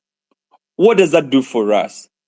It does a couple of things, because if you look at when the presidential election needs to be done, the presidential election is then envisaged to take place at the same time as the election of the members of parliament. So that is already a very, very easy process. In fact, you don't even have to struggle. You don't even have to crack our heads. We just need to push in the next couple of weeks for a decree for the Supreme Court to declare that this particular parliament is unconstitutional, as was decided in 2010, dissolve it.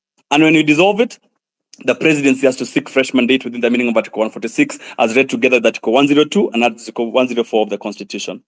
But let me tell you the second thing that I wanted to say. Anyone who studied history, and Barack Muluka and colleagues are here, you must already agree that this Kenya Kwanza regime is going to fall. And this was bound to happen. And it was going to happen for whatever regime that was coming in place and was not going to deliver on the people of Kenya. Number one, those who've studied how the mighty persons fall, whether it's regimes, whether it's companies, you will see they walked us through the 4 or 5 stages of falling of mighty people. The first was their hubris. You saw it all, people flagging off very ministerious things, feeling all important, high-flying people. The second, of course, was the indisciplined pursuit for more. The third stage, which I think is what I want to emphasize, and I do the fourth one, was the denial of the risk and the peril. You remember when they came to the streets and said the Gen Zs were digital wankers who could not do anything. They said all manner of unpalatable things. That was basically denying the risk of denial. Now, where we are with Kenya Kwanza and the William Ruto regime is where it is critical. And I think that's what I want to point out, even as we think about the next pressure point. It is on the fourth point, the fourth stage. Of course, mighty people falling is a stage 5 process, but the fourth stage is what was instructive. They're grasping for salvation. And if they're grasping for salvation, it therefore means that they have 2 things. One, that decline and capitation is very possible, and that is what it should do. or a bit, if at all they get some resuscitation, then the status quo might remain. But if you look at history, the number of people who've survived a stage 4 fall, apart from Winston Churchill, they're not very many. So that it is possible that even the dalliance that the old regime is trying to give President Ruto and his regime in terms of dialogue and stuff like that, that is not going to be maybe possible. It's not going to be possible to resuscitate them. So in terms of anyone who studied history, I think the conversation is not if the Ruto regime is going to fall. No. The thing is, when is it going to fall? That is the conversation we must have. And that is why, with a bit more pressure point, and that's why I want to move on to the third point, which is what Anthony, I liked what Anthony was saying, that we must put pressure where it matters most. We must focus the next kind of speakers in terms of where would the pressure matter most. Anthony had this proposal in terms of, if we have sit-ins across major streets, what do we do as the next probable stage of action so that at least we cascade, we fast track this, because again, if you take too long without pushing this regime off the cliff, then you really have a problem of fatigue, many casualties. The sooner we do it, the better, and it's going to be easier. But that it's going to fall is a no-brainer. The reason why Kenyans are saying that the Kenya Kwanza regime must fall is because of how they structured their political economy. I think it's also good. It is nothing personal. It is nothing about any particular tribe. It's nothing about any particular person. It is the way they reign the political economy. It has been founded on patronage. It has been founded on corruption. It has been founded on middlemen. And, they've encroached and they practiced the rent-seeking behavior in a manner that made rule of law and constitutionalism not possible. And that is why, and I agreed with Gen Zs, we are saying we must push off this particular regime simply because of two reasons. They are not believing in constitutionalism. They're not believing in the rule of law. Whoever takes up power after this regime falls off must then take us back to the 2010 constitution. Let's leave those aspirations. Let us agree that Kenya is going to be run on the basis of Article 1, which is supremacy of the people, with all the aspirations of the Constitution 2010, because that is then, for me, what I think will then move us forward. So then moving forward, we must agree, how do we accelerate the next conventions? How do we accelerate the fall of this particular regime? Because we're going to fall anyway. The sooner we do it, the better for us. And then at least we say how then we plan a post-Kenya Kwanza regime organizing. Thank you very much, Maj. Maybe you can give the mic for the next person. Thanks. Yeah, thank you so much, Honorable Dentro, as much coming in. Yeah, let us have ladies on board. Mkasi umenyamaza sana, but I can see Tabitha is back. She dropped. Tabi, can you go ahead? Thank you, Hilary. Maj, you are doing a great work in hosting us in this space and making sure that balance is also achieved well at it. I would really want to also just weigh in my condolence to the families that have been affected by the recent finding of the dead bodies. We can't account for why they had to undergo such indecent way of killing, and who are the perpetrators. And I think as we talk about the pressure points, we need to, call the bodies that are in charge of making sure that Kenyans are protected, and in that we are not supposed to just be dying, and we cannot even, account for circumstances that resulted to that. So I think we need to really call the bodies that are in charge of giving us protection and also making sure that national security is attained.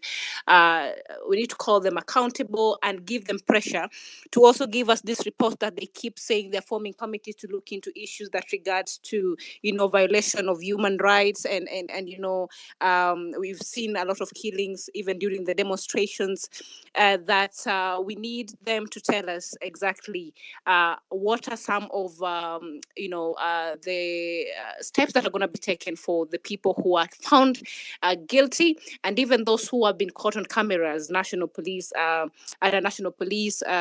were taking part in the demonstrations, and they shot some of the demonstrators live with live bullets. Some of them were seen stepping on their necks.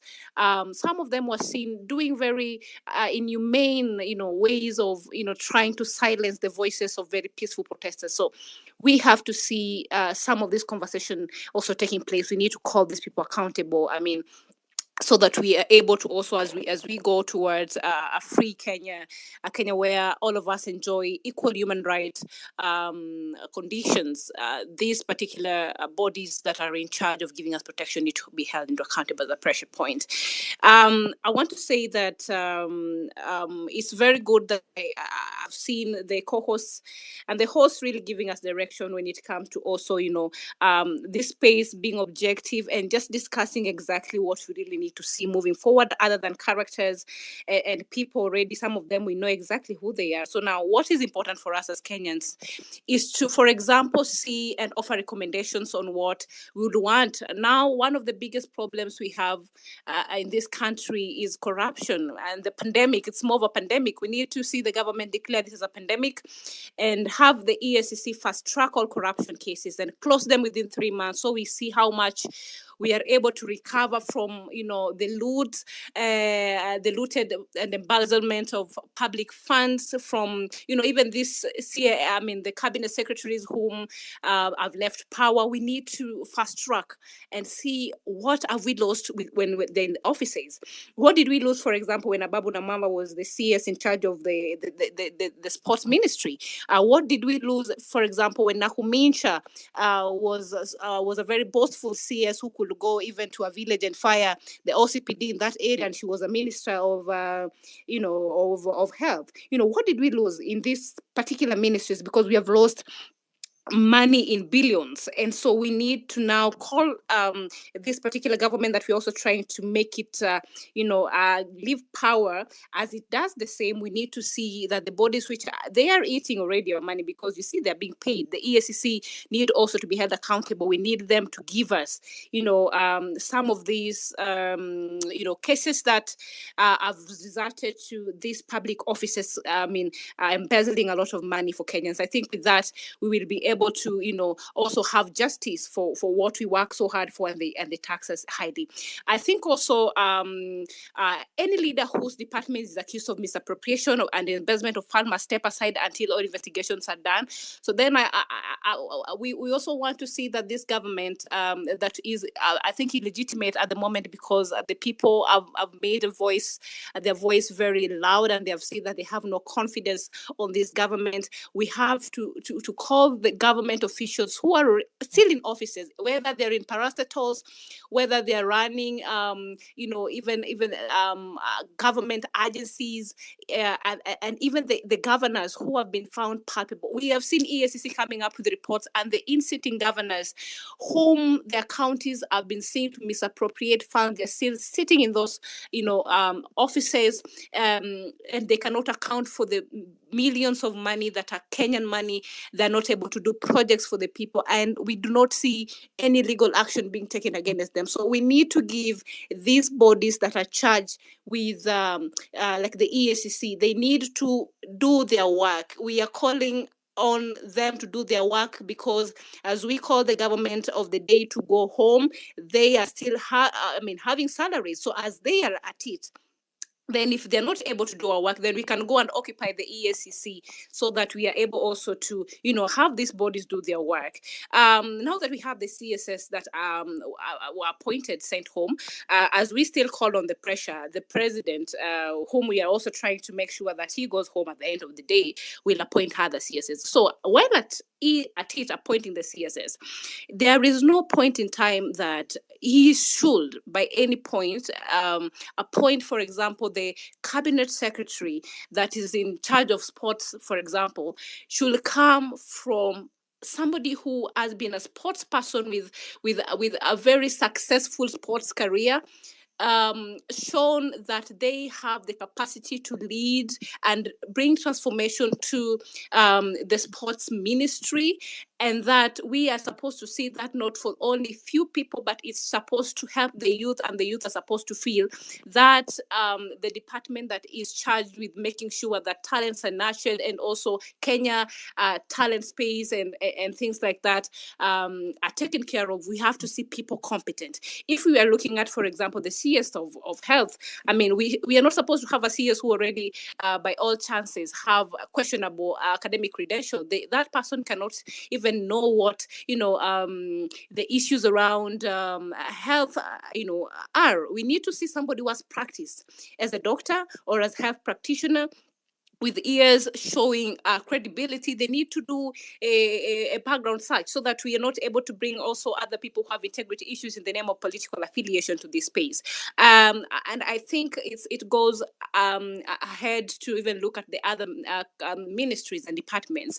We need to see that. I think another key thing, we need to have everybody that has been employed during the tenure of one Felix Kosgei, there need to be looked at in terms of the ethical imbalance, so that we ensure there is a balance in the civil service based on the census of Kenya 2019 and of qualifications of people, because we have to live to the fact that there are many, there are tribes who are more dominant in the employment spaces, especially during this tenure of the President Ruto, where we see one tribe holding key positions in terms of CEOs, even in the government parastatals. It cascades down even to the normal employees in the civil service. We need to have a review of the employment. We have to look at and review what are the qualifications and has it met the threshold for ethnicity balance, because as we talk about unemployment even amongst the youth, then we need to look at how all of them get a position, especially if these people have gone to school, they have the qualification that they deserve. Not one tribe should be getting more government jobs. I think another pressure point for me as an individual, and I'm speaking on my behalf on what I would really like to, push to happen, is that these counties, as we talk about occupying them, they actually need to be occupied. Now, the occupation, the auditors now, this ESCC need to send the auditors down to the counties. So we need to know that these counties, how much have we been losing during this administration under these governors? What are some of the malpractices that are taking part in these counties? Of course, we know amongst them big is corruption.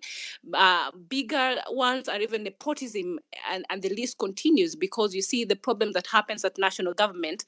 They have even cascaded down here to devolution. I mean, corruption has been devolved greatly. So we need to hold the county government also very accountable. So I think as a guideline towards the pressure points, given other factors and what the great speakers have said today, now we need to have clear as we leave the space today, as we go to Occupy on Tuesday, what are the key pressure points that we need to go and look at as we occupy the counties? Then what is the direction? So if we can have individuals here who maybe by chance already have records of what, for example, say a county where I come from, what are some of the things we need to look at as we go occupying the county and amongst other counties? Then it would be a good guideline for the people whom will take part in this operation, which myself, I'll be there. I'll be at the center. I've always been there, especially here from where I'm speaking in my county. So then we are able to call out even the vices in the county. And as we clean this government and we demand for a better governance space, for better leadership in this country, I'm telling you, it has to start from the bottom. So we have to also hold, we have to have maybe even civic engagement with the people on the ground and get to even understand what is happening on our ward, so that as we call out bad governance and we talk about an administration which is not functioning, and we are calling out for better as people of Kenya because we deserve better. I heard when Ruto was campaigning, he said wajinga wameisha Kenya, na ni ukweli kwa sababu tumeisha. And at the same point, he was trying to take us for fools, but he has realized that really Kenyans are not like people in other in other East African countries whom they know that they're being taken for a ride and they're still just staying there. And so we want to really understand that we are not just doing this in Nairobi, but even at the counties, as we upscale this and we demand for better, what are some of the pressure points? But as I finish my submission, so that I allow other great speakers also and contributors to weigh in. I would like to say that we cannot win this particular revolution if we are not going to relook at the ways of or the strategies, because as we are talking at the government.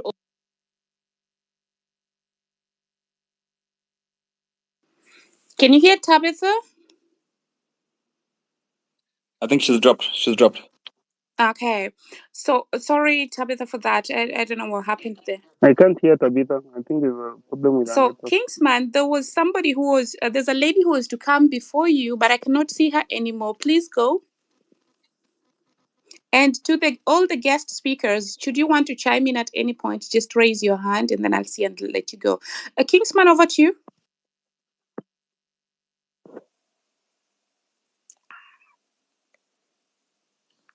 Kingsman, can you hear me? Okay. Kingsman cannot hear me. Just let me add more speakers to the panel. Meanwhile, Neto, over to you. As I add ladies, I want to add more ladies. Okay. Yeah, thank you very much, and I thank Tabitha for already pointing us towards some of the pressure points, and I like that even as you speak, we've agreed that this particular regime is collapsing. The counties therefore becomes another focus because of the rule of law, corruption issues that the countries have gone through. So I mean, part of the strategy would be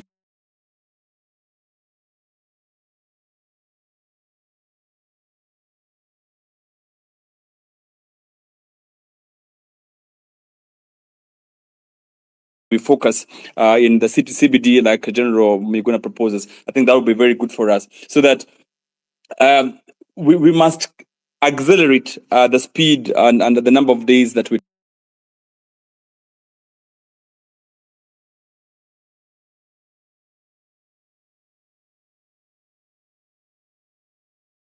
check with this regime before it collapses as we move forward to the next republic. Thank you. And at the top of the hour, because the three hours are going to be over.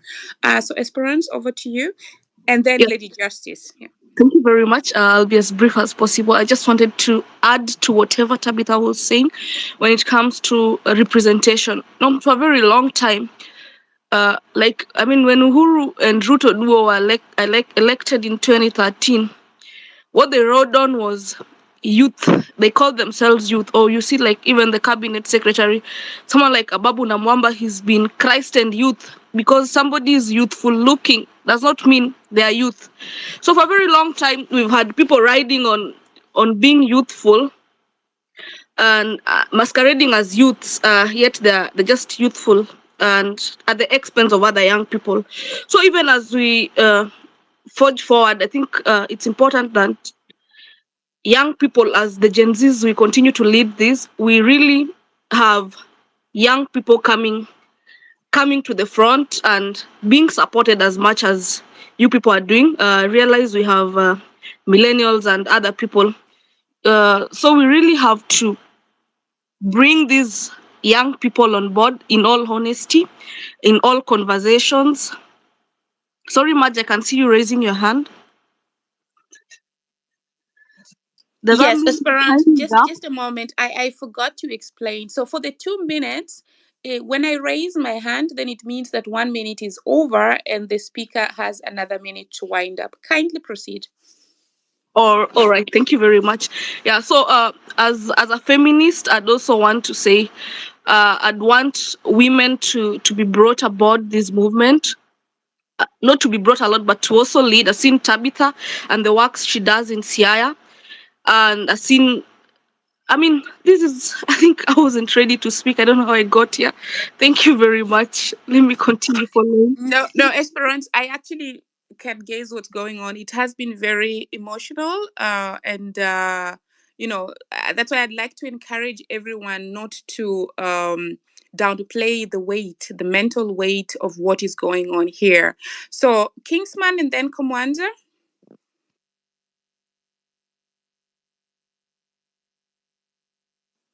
Kingsman, are you connected really? Kingsman cannot I hear don't me know if now. you guys can hear me. Yes, Can now. you Can you go ahead, Kingsman? No, Okay, give Lady Justice or Mukawasi, or who is going next, Marge? Commands and then Lady Justice. Okay.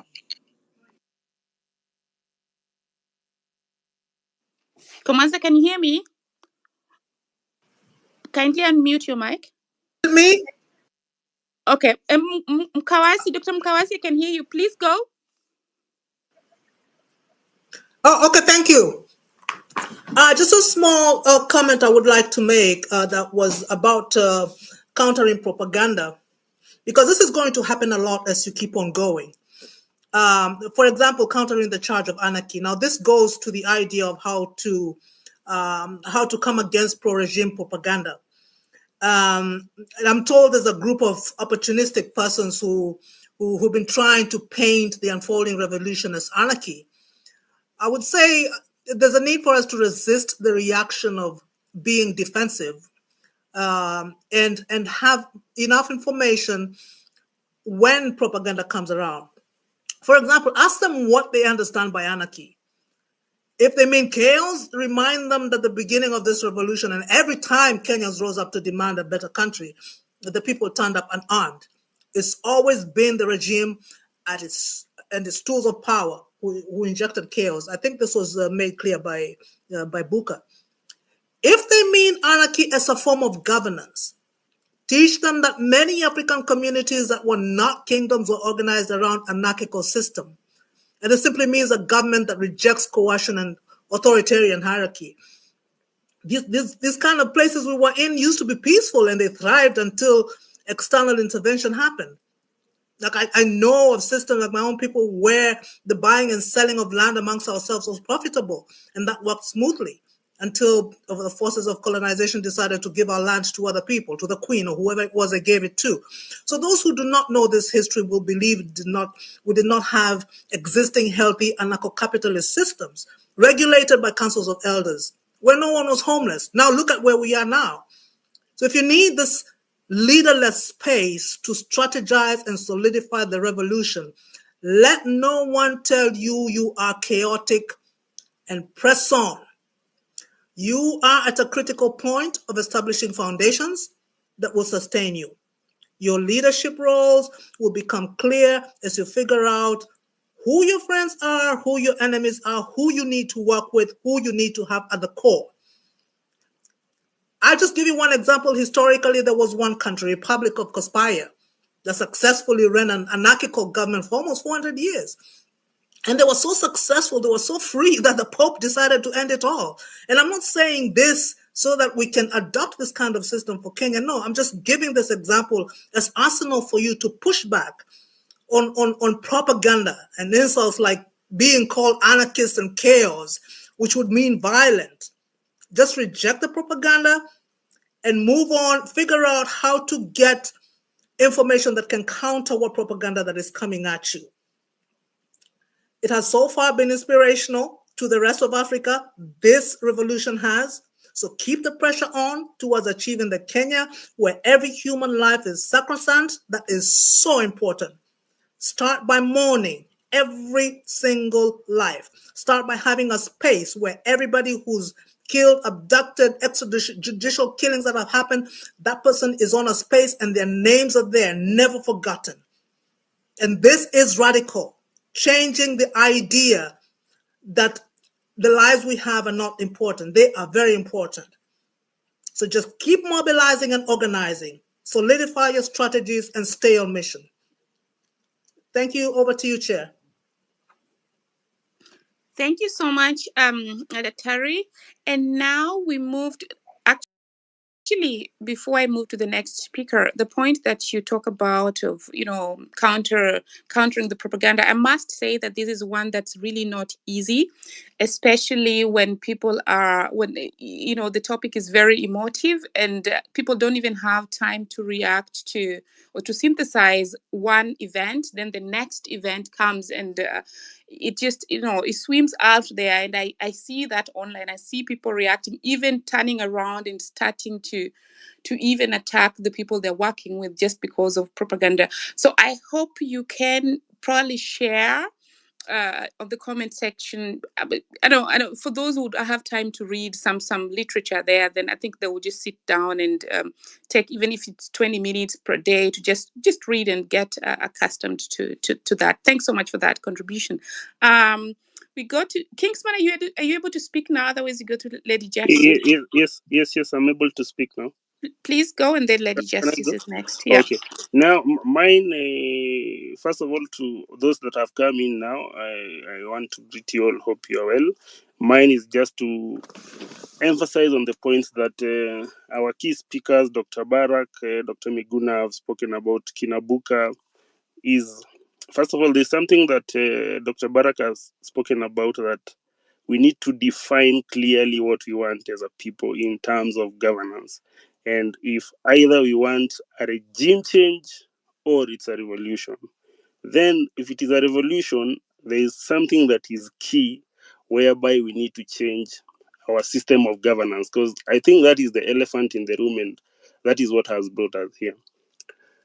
The people who gave us the 2010 constitution, they gave us a very good document that focused so much on human rights, but there is a place I think we were played on. We were played in terms of representation, and we were given one of the most expensive constitutions in the world. If you look at representation at the county level, representation at the constituency level, I think the number of legislators that we have in the country can represent the whole of Africa, even 2 or 3 continents. If you look at the numbers, we have 416 members of parliament. That is now at the Senate, and then at the August House, that is where the MPs reside. We have 290 MPs, 47 women rep as of to date, and I'm not gender biased. I'm still unable to understand what their roles are in the society, and their, if you look at the both divide of the political class that we have in Kenya, they are just there as flower girls. They are literally doing nothing. If you go to the MCAs, we have 25, 26, 14, 50 elected, and the others are they come from. I see most are appointed or nominated by the parties. They actually have got nothing to do, so that the likes of Alai, the only thing they do nowadays, instead of going around doing the work that they are ought to have done as per the constitution, they are blogging for Ruto. That is what they have become. We have a very expensive constitution and members of parliament, whereby we need 20 billion annually in order to continue servicing this part of this arm of government. If you take the money that we are paying these people like annually, you can, if you take the 20 billion that we pay the member of parliament, you can build 143 primary schools every year at a budget of around 20 million. You can either build another 500 secondary schools every year at a budget of 40 million shillings per secondary school. You can build 100 district hospitals every year. You can be at a budget of around 200 million shillings. 50 million shillings in terms of health centers. You can build 6 national state-of-the-art hospitals in the country if you take that money. So there's something I was pondering about, and this alludes to what Muluka was talking about, governance. Why should we have people?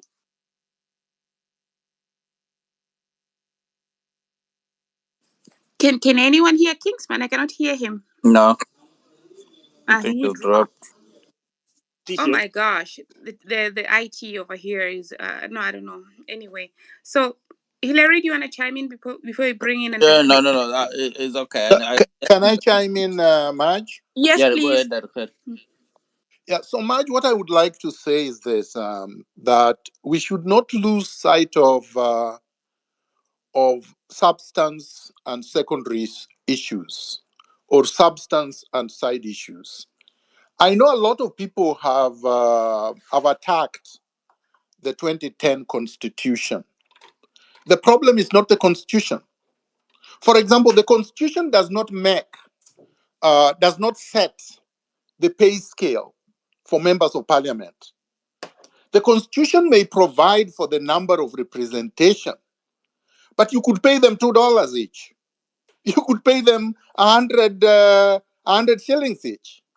You could pay them $20,000 shillings per month. So the amount of money wasted in providing these charlatans with largesse is not anchored on the Constitution. These are subsidiary legislation they have passed, which we can nullify. The Constitution is not the problem, and that's not the mischief to be fixed. Everybody pointing at the Constitution either is doing so because they have been confused or because they have not thought about this issue correctly. The problem, number one, is corruption. The amount of money we are losing from corruption is 1 million, 10 million, 10 billion times what we are paying, say, for example, our quote unquote representatives who are not even representing us. For example, Uhuru Kenyatta, the despot, said he was losing, or the government, his regime was losing 2 billion shillings a day. He didn't tell us from where. He didn't tell us who was stealing. He did not stop the stealing. He did not arrest anyone. Nobody was charged. Nobody has been convicted. The money has never been recovered.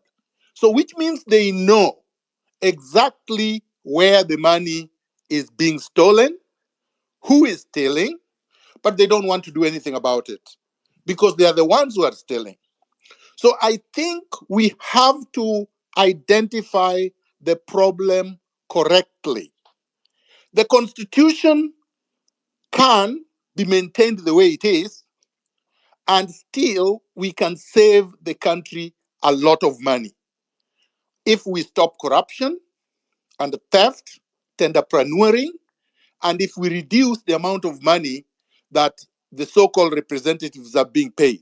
Now, regarding the women or woman reps, the problem is not the fact that women representatives exist and that they do nothing. It is the quality of the women reps, which then calls into question how do these political parties choose who the representatives are?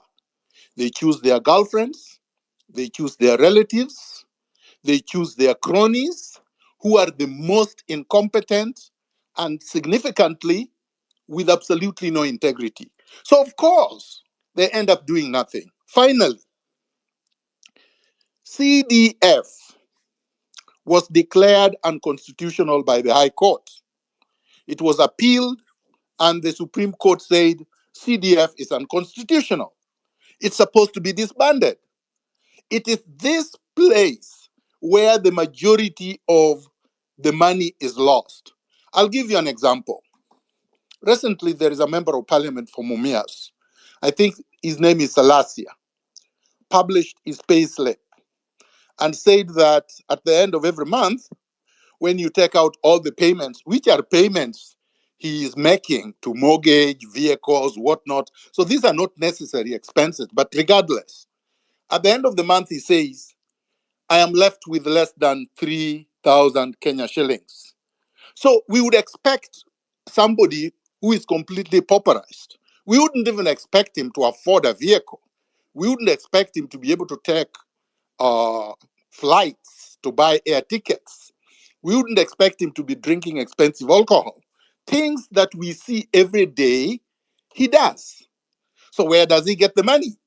CDF. So we are subsidizing these people's ostentatious lifestyles through bribery called CDF. And why is it there? It's not there for the bursaries that people are telling you, oh, this member of parliament is doing this or that. No. The executive want the CDF to continue because it is CDF they are using to bribe members of parliament. As long as 100 million is given to a member of parliament, they will take 80 million and put in their pockets, and the rest they can dangle as crumbs for the poor people in their constituents, and people will be clapping. So there is a lot of work that we need to do. But to do that, we have to think critically about what we are saying, what the problems are with our institutions, because we could also end up being distracted, like I have seen people being distracted to the Constitution. The mischief is not in the Constitution. There is nothing defective in our Constitution. The problem is failure to enforce it the way it was meant to be. Because if we enforced it and implemented the way it was supposed to be, Chapter 6 would eradicate all the problems of governance. But Chapter 6 has never been enforced. Thank you.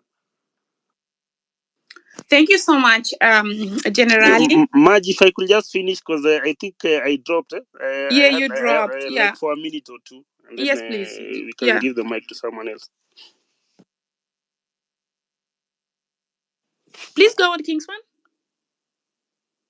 I think Kingsman cannot speak. Okay. Now, Lady Justice.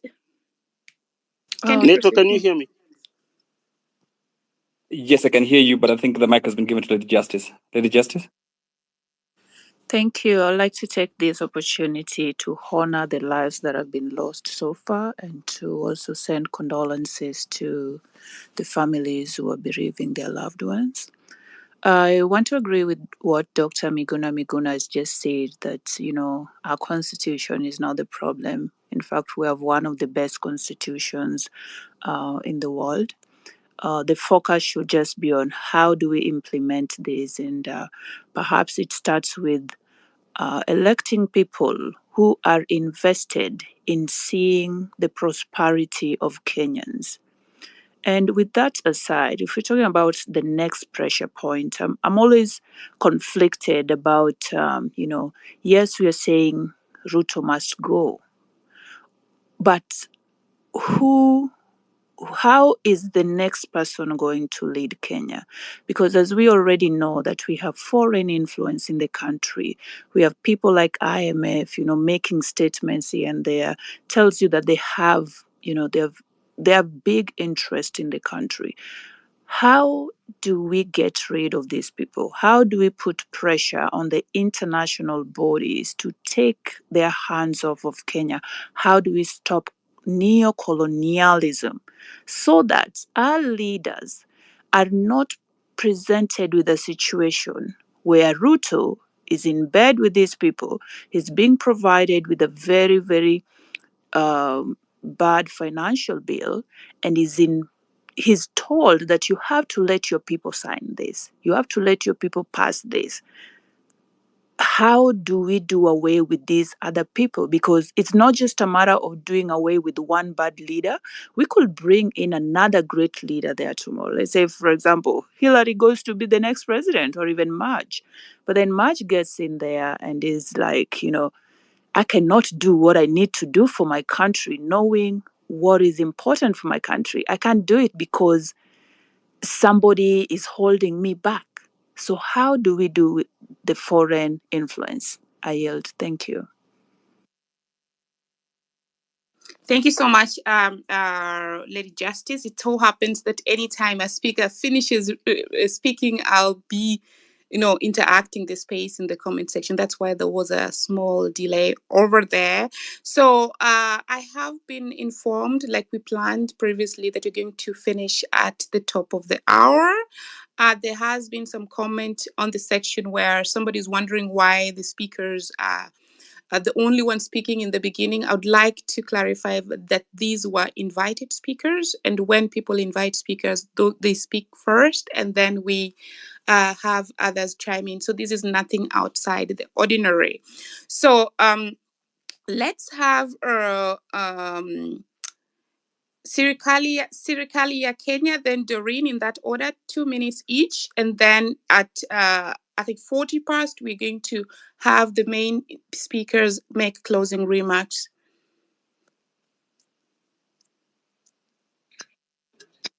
Hi, everybody. I greet you in the name of the revolution.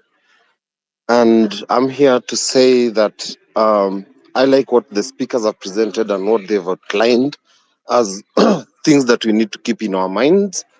And I really, truly appreciate Hillary and crew for hosting this and making sure that the conversation goes on.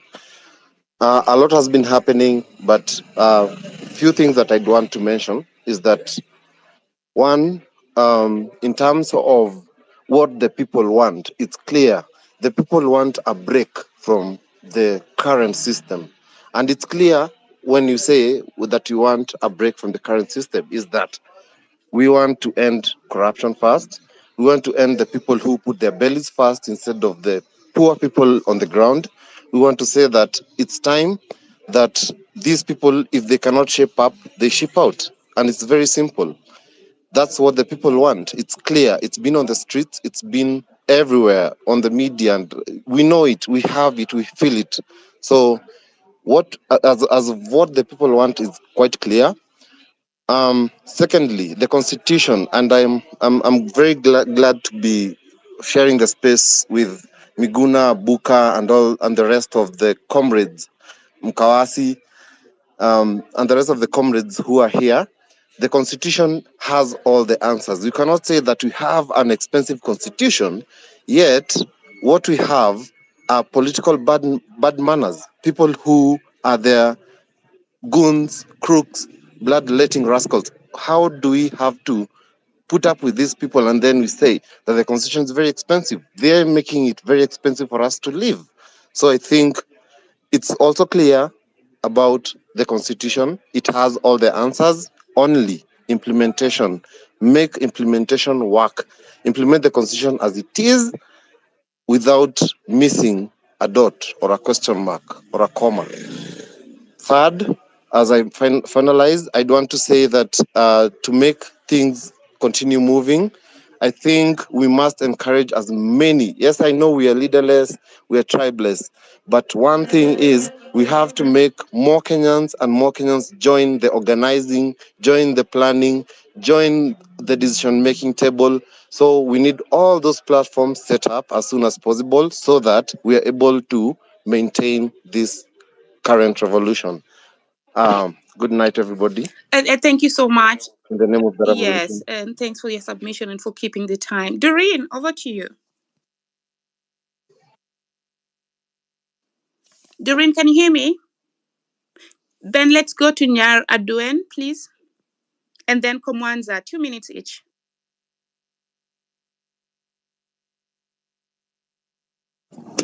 Thank you, Marge. I hope I am audible enough.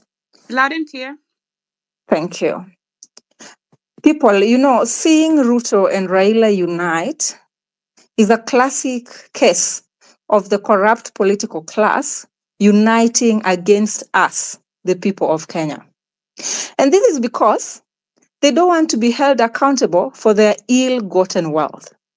You remember when we requested for an audit of public fund, all we wanted was to know who borrowed the money on behalf of Kenyans.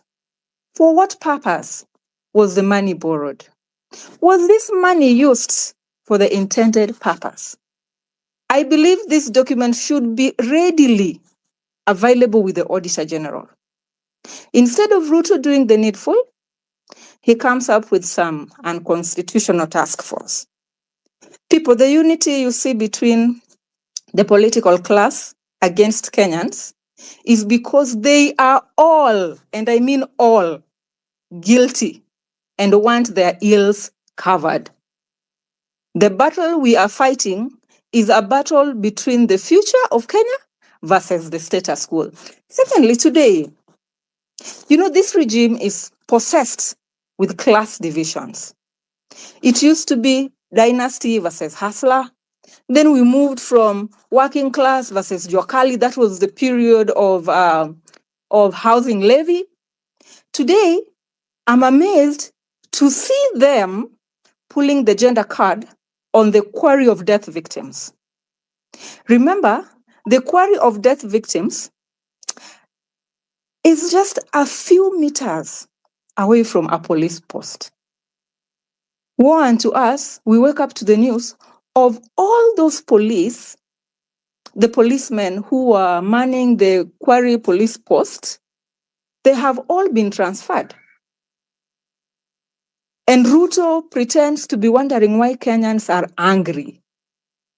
These transfers is a classic example of what angers Kenya.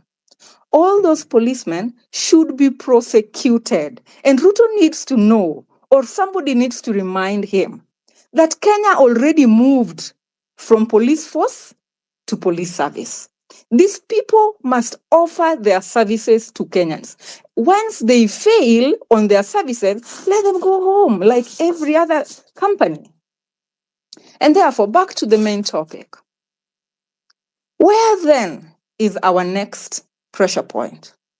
Aside, somebody had suggested sitting peacefully on the main streets. And therefore, aside peaceful sitting on our main streets, I would therefore suggest all of us in this forum, plus our friends wherever they are, whether you are in the diaspora or you are in the Kenyan soil, can we all take time and write emails to ICC with videos and photos of those massacred?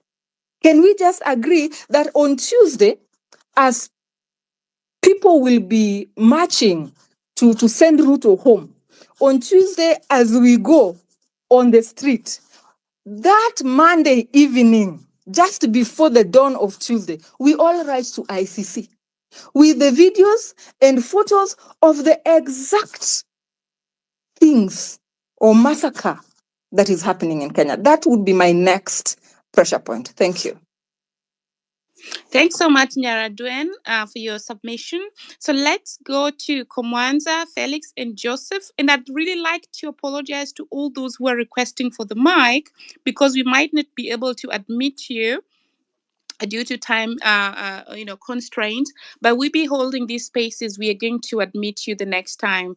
So sorry about that. Felix and Joseph, and then Komwanza, in that order. 2 minutes each, guys, so that at least we have, for the main speakers, we have at least 20 minutes where they can finalize. Felix, can you hear me? Okay. Joseph? Yeah, take a go, Felix. I see you've muted your mic. Hillary, can you hear Felix? No, I can't hear anybody. Okay. Joseph? Okay. Commander? Thank you, Marge. Thank you, the panel and all listeners. I'll go straight to the point. Now, one, the conversation here and the people faulting the Constitution reminded me of a paper that was written by Professor Okoth, Constitution Without Constitutionalism, the African Paradox. And when you read that paper, the takeaway usually is that you cannot legislate away bad manners. We have a cultural problem. The politicians come to us during every election cycle, they give us handouts and we vote them to power. That's a cultural problem. I think there needs to be reflection on our part as the populace and, of course, the political class, because really we cannot legislate that habit away. In fact, when you go to the UK, Britain does not have unified one document that they call a constitution, but one of the most organized societies. Now, to the main point here, what's the next pressure point? You realize that the president has dissolved his entire cabinet, including the attorney general. The president needs the attorney general because every decision I think he'll be making after tomorrow that does not have the input, especially if it has if it has anything directly relating or ancillary to the law, then that decision can always be challenged in court, because the Attorney General is the principal legal advisor to the president. Number two, we see what happened to Farah Maalim when he seemed sympathetic of the regime and what they're doing. People followed him to a hotel where he was in Mombasa, and they made him stay there uncomfortable. You see what happened to Osama Otero. When the president will need to constitute a new cabinet, I think if we pile enough pressure on Parliament, on him, and on each one of us, he may lack anybody to serve in his cabinet. Because people would be afraid of being tainted. When you read the 48 Laws of Power, law number 10, it says that avoid the unhappy and the unlucky. If we do not have anybody serving in his cabinet and the president is isolated, then I think over time pressure will mount and the president may have to step down. Thank you so much, and God bless all of us. Thanks, Kamwanza.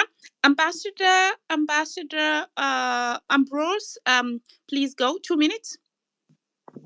Thank and you. then Bazuri, and then Dante. Yeah. Thank you so much. Can you hear me? Am I audible? Yes. Okay, thank you so much. This is Ambassador Ambrose Lasoi, PWD President Kenya. I would like only to echo what our predecessors have talked about. Thank you, Dr. Miguna, for highlighting on the constitutional strategy and our own 2010 constitution. To say the truth, the constitution of Kenya does not have a problem. And when I see people like Raila Odinga is trying to join the government, is trying to cover up about all the sins they have made. Raila Odinga, we know a lot of the scandals that align Raila Odinga with the current regime and all other the political big men in this country. But now let me just speak about something here about persons living with disabilities. As their leader, I'm not happy because the constitution of Kenya have a lot of privileges to people living with disabilities. That the problem is implementation. And the other thing about this constitution is that this constitution have some departments. It's giving out the room for some departments which is not even in line with other ministries here. So when we are speaking about these departments, this constitution have given us a right. But some finalizing is that we need to stand up and have a topic on how are we going to make this constitution effective to bring out the equity and equality in a dignified way. That is what I can say today. Maybe the other time we can get chance, we speak a lot about this issue. But for now, the pressure we need to have is to have a talk on how are we going to implement this constitution, and we remove some section. And Radul, you will allow me for some seconds. That is that we need to remove some powers, some institutions, especially in Senate, in National Assembly. We need to remove Senate completely. We remain with National Assembly. We need to remain the position of women rep and allow women to fight like other people. So thank you so much. I think when I get another chance, I will just deliberate on other issues. Thank you so much. Yes, actually, I would like us to have a totally different session, and I would like to just explain that the first time I met Ambassador on a space, it was when the finance bill wasn't yet rejected, and he is one of the people living with disabilities in Kenya, and he explained how it impacted them, how they were lied to and were taken to some place to go and do a rubber stamping of is it called public participation, but they were not even given the time to speak, and they were really affected. And he was on the space also trying to tell people how much the gadgets that he uses would cost. But if you turn around, what he was actually trying to say, he was telling us how the poor cannot access these things. So if you're in here and working with people with disabilities back home in Kenya, do get connected to him, and let's also try to see how our government can also protect the vulnerable, because it cannot be that everyone is really under is really under pressure, and the vulnerable ones are also put under more pressure. Bazuri, 2 minutes, and then the speakers are going to close. Thank you so much, Marge, and I hope you can hear me. First of all, is to join the others in condoling with those that have lost their lives and the families that are agonizing at the moment, looking for their kins and they can't find them. I never thought in 2024 we would be talking about things that were done in 1900s. It is backward, and we cannot continue business as usual. And therefore, I want to be very, very uh, aware that the group of people that have been speaking here have spoken and have said a lot of things that, most of them not new at all.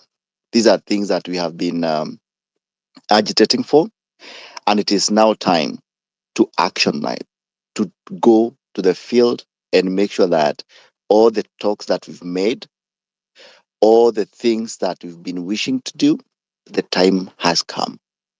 We've talked enough, we have strategized enough, and we cannot continue now using our mouths. We now have to use what now need to be done next. And I want to also acknowledge and thank the movement, the Generation Z. I might be their cousin or maybe in between there, but I want to say that, when the idea comes, nobody can stop it, and this is where we are at. Now, the weak point here and the pressure that we must continue putting on is that we must not even entertain an idea that would say, let us go sit with what, say with what. We are now talking. We are the people who want to shape this country and how we want it to go. We've been told so many things, and people have been told, nyinyi ni viongozi wa kesho. Kesho is an abstract thing that we never know and we will never want to think about. In terms of leadership, we are going to lead it today and forever. I therefore want to submit that the constitution that we do have, as many people have talked about, is very progressive, but people who have been given mandate and responsibilities to implement and to make sure that things within that constitution gives Kenya a new dawn have failed us. Then it therefore calls me to say this. First of all, anything that is presidential appointee as of now should go home. Go home completely, because it has failed to work. President has Ruto made sure that the cabinet went home. He should also be preparing to go home as well, because he has no business to do in Kenya, to be honest. And Kenya is not less, or it does not lack in any way capacity people who can lead it with integrity in so many ways. So cabinet's home. The next, I think, should be anybody who is appointed home, and no dialogue whatsoever. Anybody thinking that we can go for a dialogue is doomed, because we cannot do that. And lastly, as I conclude, is that, as General said, the people in the diaspora, you have a responsibility to play the safety net, and we cannot at any point afford to even think that we cannot do without you people. We do need you, and we need you to be at the forefront, and we need you to keep safe the data that we are collecting, all the materials that we are likely to be using going forward. We will need you to be with us side by side, not anybody behind anybody. No time for that. And lastly, March, thank you so much for organizing the space with Hillary and Neto, and I hope life will be great moving forward. I am looking forward to a better Kenya where mtoto wa masikini atakuwa anajivunia kuwa Mkenya, si kuvumilia kuwa Mkenya. Time has come, we must change our ways of doing things. Thank you so much, Maj. Thanks so much. Daktari Kimani. Now we're going to the closing session. So I will begin with Dr. Mkawasi. Mukawasi. Yes, I'm sorry for butchering your name.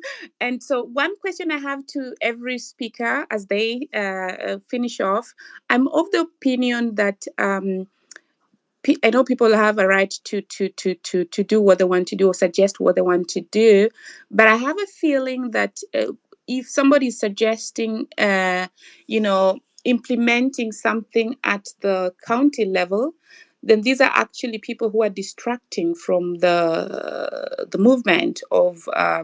The current ruling party that we have, which is the National Party. If you could also just spend 30 seconds on that as you submit your closing remarks. Over to you, Dr. Thank you very much, Maj. This is where strategy becomes really important because one doesn't need to negate the other. One action doesn't need to negate the other as long as you're clear on mission. So if there are people on the ground in a county somewhere and they have the wherewithal to implement what needs to be implemented towards the same mission we all want, then that is where we need to figure out how we're strategizing so that at some point all the tributaries meet. And that is why I was saying right now, take your time to solidify your strategies, to figure out your structures, so that when you have different groups in different places and in the counties, it's possible to actually have a staying on mission kind of approach. I don't think there's anything wrong with that personally, with somebody deciding somewhere in Garissa or Kisumu or wherever, deciding that they want to take action on the ground. That is fine for me, as long as your mission is clear for everybody and your strategy is clear. Thank you. Thanks. Do you have more on closing remarks or shall we proceed to the next? Because we're closing now. Yeah. Oh, okay, yes, still me? With your closing remarks. Yeah. Okay. Yeah. On the pressure points that you need to concentrate on right now, I feel is having a strategy. And as you work on your strategies, I have said this to other people, create that war chest because you're going to need it. You guys on the ground are going to need it. There are those of us who are far away, but who are able to be completely useful to the revolution from wherever we are.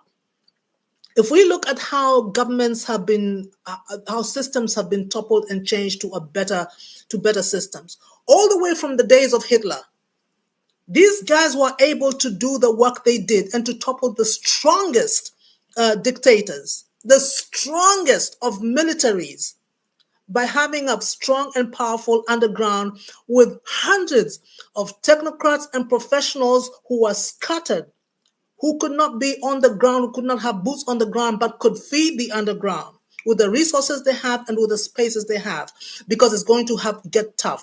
Power will fight back, power will bite back. And it's not even started. We know the dirty things that have already happened. We know the lives that have been lost that we are not even being told about yet, but it's going to get dirtier. So that is why I'm saying we need to have this war chest of resources and spaces that you're going to be ready with. So keep reaching out. Let's stay together. Kenya is our country. We love it. Thank you so much. Thank you so much, Dr. Harry, for being with us and for your submission there. We go next to Dr. Muluka. Kindly submit your closing remarks and chime in 30 seconds on what you think about the strategy of, putting the pressure point both on the county and national government. Over to you. Thank you very much, Maj, and thank you everybody who has contributed, been very constructive and informative. I think I still restate the need to be very careful about change of guard and systemic change. I buy in completely when we say that we need to understand and to define their enemy and that there is need to understand very clearly how to characterize the entity we call the enemy. But I still see that there is need to understand that there is a system, and that until and unless the system is overthrown, we are not able to talk about a revolution. And therefore, forward looking strategies by the Gen Z, by Kenyans, progressive minds, it should be about the overthrow of the system, of a decadent system, certainly dealing with the individuals who drive that system, but not being satisfied. For example, we have taken some palliative joy out of the fact that the cabinet secretaries have been dismissed. Those are just custodians. If you bring other people within that system, the system remaining intact, they are likely to be as decadent as those who have been there before them, perhaps even worse. And that goes all the way to the counties. Also, the self-same vein, there is the formal government and there is the informal government. The informal government, the informal cabinet, percolates around the center of power. People who have got no known mandate, no known authority, but they festoon the center of power and they decide what happens.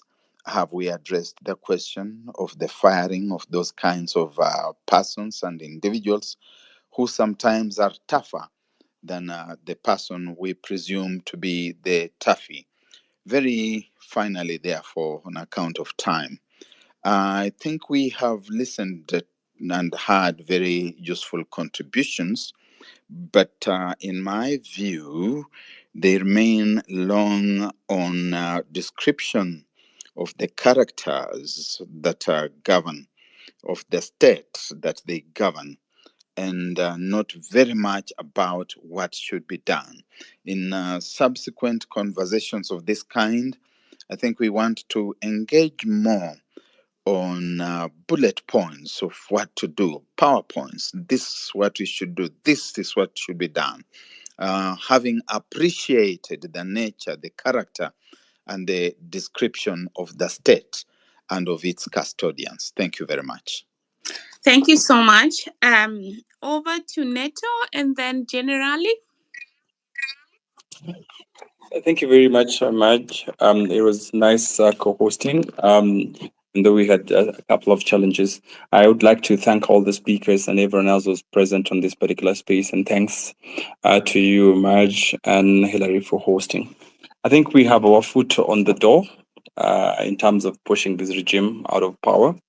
And we must ensure that we have all the civil structures turned back on the aggressor.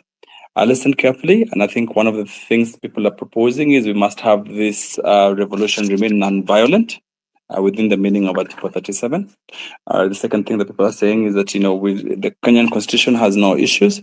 We just need to get in place constitutionalism and the rule of law to help us deal with the corruption, to help us deal with the lack of discipline that gets into our face. The third thing that I had to say, of course, is a need, and which is much the strategy in terms of taking people to the counties is to stretch the armed forces thin. Whenever you want to do a proper revolution, half the time, of course, the revolution starts in the villages. So when you stretch it thin, the armed forces does not have a chance to rearrange themselves. But like we agreed, let's focus in the city center of Nairobi, where there's seats of power, but you also spread the street thin, and the counties is really an avenue that helps us also arrange people, because then you galvanize the state, you'll galvanize nationally across the counties, because there's theft there, there's corruption there, and those are all rule of law issues cutting across. The fourth thing, and which is what I liked, is we can actually pile pressure on the presidency when it comes to appointing his next cabinet, to the extent that he has no one to appoint. Therefore, he then doesn't have a government to deal with. The other thing that I heard is there's a need to do a public an independent audit, an independent inquiry on the public debt, because that is part of the problem. The reason why the ruling class can find a simple reason to converge is because they've been part of the problem, they've stolen. So an audit on the public debt, which is independent, will also help us expose and show who then we really need to go for, and to that extent. The other thing I had is, the need for sit-ins in major establishments. Let's focus how we can put and pile pressure, by having proper sit-ins, getting more major establishments, and delivery of government systems to really come to hold. I think we've agreed that we also need to push for senior members of government and no dialogue. Senior members of government to go home, and there's no dialogue, and no one else should push us into things, because time for action is now, and we must deliver a better Kenya. Just to finish, someone has asked a question which I think I need to respond to on the chat, is that it is good to contextualize that it is possible to dissolve parliament, but dissolution of parliament is only possible in one instance in Kenya, on the meaning of Article 2617 of the Constitution, where the current parliament does not deliver on its law. So when you're talking about dissolution of parliament, it's only possible because already there's right now a judgment that makes this parliament unconstitutional, and then therefore it is actually possible to dissolve it. You don't even need anything else. You just need to push pressure in terms of a decree to ensure that this particular parliament is dissolved. So that's another pressure point that you can add. However, if we pushed parliament to be dissolved, it is then possible, very easy, to make sure that the Kenya Kwanza regime goes home together with the parliament in a way that gives the chance to reboot back to constitutionalism, get back constitution of Kenya, because both the president and the parliament will have gone home, and then we can start the process of rebuilding a new Kenya. Thank you so much, and thanks everyone else for participating. I'm grateful. Thanks. Thanks, Neto, for doubling up as a speaker and a co-host. It was a wonderful co-hosting with you. And now we go to Generali. Your closing remarks, please. Thank you, Maj. Thank you, Maj. I agree with almost, I think, everything that my co-speakers or my fellow speakers have contributed. Very insightful, and of course, the contributions from the floor. My closing remarks will consist of a few statements, basically based on some of the statements that I have had. There was a contributor called Lady Justice who asked the question regarding the foreign interests and how we are going to deal with them. And this is an important question. And my answer is historical and basically revolutionary history. Many of you will recall the person I call the African, the captain or the champion of African revolution, the only one that I think made contributions that left absolutely no negative mark. And that is Thomas Sankara. When Thomas Sankara came to power in Burkina Faso, then Upper Volta, the country was in tatters. It was poor, foods insecure, malnutrition, mortality rates of children very high. It was a basket case. And in 4 years, not only did Thomas Sankara address the issue of foreign debt, foreign interests, imperialist interference, child mortality rate, food insecurity, unemployment, security itself, eliminated corruption, and made governance be pro-people in Burkina Faso. He did that in 4 years, and he was in his 30s. There was no magic to it. The Western so-called interests could not stop him. They eventually conspired and had him killed, but he had already delivered, essentially showing you that it's not difficult. In fact, it is not difficult at all to address this issue of debt. We've been discussing this issue for the last 2 weeks. And the first thing that I have had almost a concurrence on universally is that we should not pay odious debt. All debt that was taken illegally cannot be owed. because the only contract that binds a country is a legal contract. An illegal contract cannot bind a country. So these people arguing that we must pay all this odious debt is just a scheme to steal from the people. We can tell IMF that we are not paying odious debt and there is nowhere they can take us. We can reclaim and repatriate all the money that was taken as debt but were kept in Washington, D.C., in New York and London, and we can pay the legitimately acquired debt. Then we can close up the offices of the IMF and the World Bank. The world will not come to an end. There are countries where they don't operate. The world did not come to an end. The world has not come to an end in Russia. The world has not come to an end in Eritrea. The world has not come to an end in Rwanda. In fact, Rwanda is thriving, even though Rwanda refused to pay a lot of those odious debt. In fact, all of them. So all we need are leaders that have a firm grasp of ideology, who have a commitment to working for their people, and who have integrity. And this problem will be gone. So let us not worry and waste time and think too much about the Western interests. These people will not be able to do anything. You know, somebody reminded me of what was said. Was it Amilcar Cabral or was it Che Guevara? Who said, actually, no, it was Thomas Sankara, who told them, look, if I pay your debt, my people will die. But you will not die if your debt is not paid. So there's nowhere they can take you. Anyway, going to the second issue. The second issue regarding writing to the ICC, which I think NATO may have missed inadvertently. This is a brilliant idea, and I think that those who are able to put in a letter to the ICC with the videos and pictures, clear images of the dead bodies, the chopped bodies, the tortured bodies, the bodies floating, should do so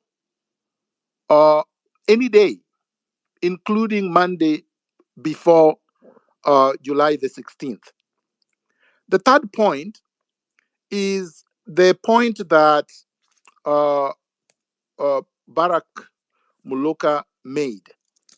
I think part of the issue is Dr. Muluka was not here the previous occasions when we've been holding this space. We have actually discussed that issue. We've discussed the nuts and bolts of transforming this system. And I actually even presented a 2-page document, which many did not comment on, but it is still there. And many people came up with ideas, and we should still come up with ideas. The issue is that these spaces are political rallies. They are not strategy sessions. More than about 700,000 people listened live to our first space, and millions of people later on tuned in. So it's a political rally. You can't do strategy in a political rally. We are only hitting the red button issues. Strategy has to be done by specific individuals with ability to do strategy, and then they can present their papers. And that should be ongoing. But I agree, we cannot have the entire system overhauled if we don't think of strategy. Tactics is what we are using to execute this this revolution. But then there will be a strategy overhauling the system, which would have to be in-depth, would have to be carefully reflected and thought about, and has to be grounded on theory and historical knowledge. The other point, which tail doves into what I've already said, is that when all of this is done, when we are finished with the revolution and the overhauling of the system, the constitutional transformation will happen as a matter of course. And then we'll come to the issue that a person raised, questioning the cultural problem in Kenya. Kenya does not have a cultural problem. Africa does not have a cultural problem. The problem of begging or handout is not a cultural problem. It is a problem that is material. It's caused by pauperization. Pauperization that is intended, was aimed, planned, and executed by the elites currently presiding over the state. They did that deliberately. The destruction of the educational system, the massacre of industries, the destruction of entrepreneurship, the elevation of tribalism, cronism, and nepotism as the basis for getting employment rather than education and experience and expertise and creativity and innovation was deliberate. So that you can put a group of people that don't care about the population, they are few, they are well fed, they are very rich, they own everything, everybody else then serves them. Everybody else becomes desperate. They become serfs or servants. That was deliberate. And this is what we have to change. This is what we have to transform. The moment we transform that, there will be no begging. When I grew up, even when we grew up very poor, we were not begging. We were not asking anybody for handouts. I know that the Gen Zs do not know this because they were not alive then, but that was the situation. And that system was still under a capitalistic, exploitative system, but it was better than this. We can make it much better than that system. Finally, I want to say that we have to demystify and deconstruct William Ruto's propaganda and the regime's propaganda and those who are fortifying the regime. They have been dangling this threat that, oh, if William Ruto were to resign and his government will have chaos. But what we have right now is chaos. I mean, can you imagine having a country where so-called security agencies wear hoods, put masks, cover their faces, are coming in overalls and abducting people in civilian vehicles whose number plates have been removed and or fake number plates. And their commander is a 3-grade Farouk Kibet at State House. I mean, that's not a country. That is what chaos looks like. They're telling us that we want chaos, that we want anarchy, yet they're presiding over exactly what they're saying we want. Anarchy. What country, what normal country have decapitated women thrown into quarries near a police station? If that is not chaos, I don't know what chaos means. If this is not anarchy, I don't know what anarchy looks like. We have police officers and snipers whose images have been shared, whose telephone numbers have been shared. And some of them continue to say to the people calling them that, oh, I'm sorry I did not shoot you. When they are asked, why did you shoot those unarmed civilians protesting near parliament? The guy says, I'm sorry I did not shoot you. This guy is known. His name is known. His telephone number is known. He has not been arrested. Koome has not been arrested. Bungei has not been arrested. The guys at State House purporting to be security advisors have not been arrested. So William Ruto does not have a constitutional right.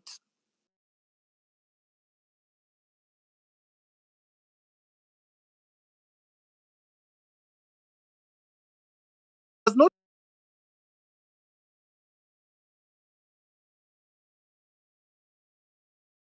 52 PSS from 3 communities, for example. I mean, everything the man has done for 2 years is unconstitutional. The Constitution is very clear about how you are supposed to govern. The Constitution does not say that when you quote unquote win an election and assume power,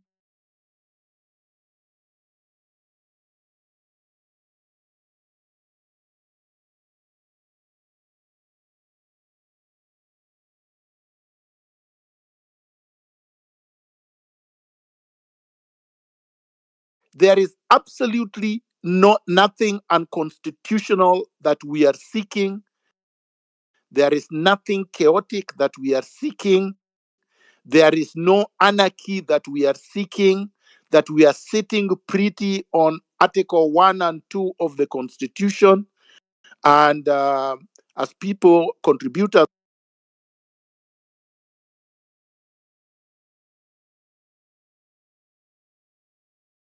our activities. And therefore, we should, I think the end remark is this: we should do whatever we can.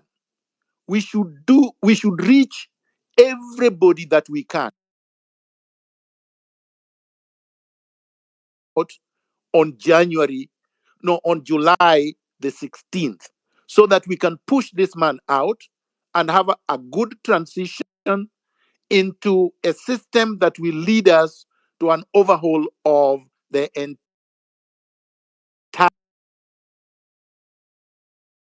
and economic infrastructure. I thank everybody. I thank all the contributors, all the speakers, and all the co-hosts of this space. And I wish you all a pleasant evening, a pleasant night, and a good revolutionary 2 days coming. Thank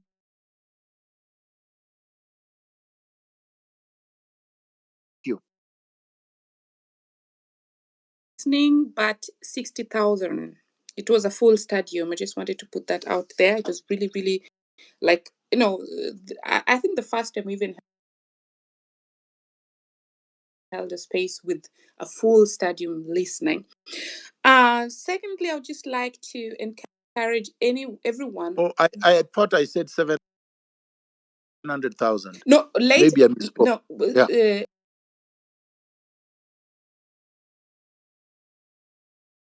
And then now, I would like to encourage everyone who's on this space not to really underestimate the mental health weight that this is going to have on many people. I could as well detect on some speakers was on the ground, like people are just really tired.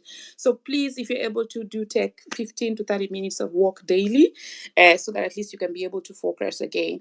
Let's also not give up. Let's try to avoid misinformation. It's really, really, there are a lot of information going out there. Please, before you respond, just try to synthesize, try to ask yourself if this is true or not. Lastly, we're going to, because there was a lot of support from the diaspora, but when they were just holding demonstrations, they don't want to be only doing that, but they want to also have their right to voting given to them, because currently we have less voting centers in the whole diaspora, and it is in the constitution, but the IEBC has decided to interpret it differently. And so next week we're going to have a session whereby we're going to dissect on how diaspora rights can be improved, and in a way that they make all the embassies and missions abroad polling and voting decision, that way we're able to help more if we are 4 million, at least 4 million registered vote, because at the moment we're only 10,000 voters, and the government just tends to look at us as ATMs, and so we want to be helping on both ends. And that having been said, I give the mic to the host. Hillary, over to you as we finalize. Oh, thank you so much, Maj. Thank you so much, Neto. Thank you so much, Dr. Miguna, Buka, Mukawasi, Dr. Barak, Tabitha, and all the speakers and all the listeners and everybody who chimed in today. It was amazing conversation that we have. But I want to assure you that this is just the beginning of the pressure point that we want to move forward as we go along, and keep it alive, follow each other all the time, so that you can see when our the next session is coming in. We want to appreciate your presence always, and also your contribution. We have a lot of feedback that we're getting. We're gonna read them later, and we'll make sure that we give you feedback.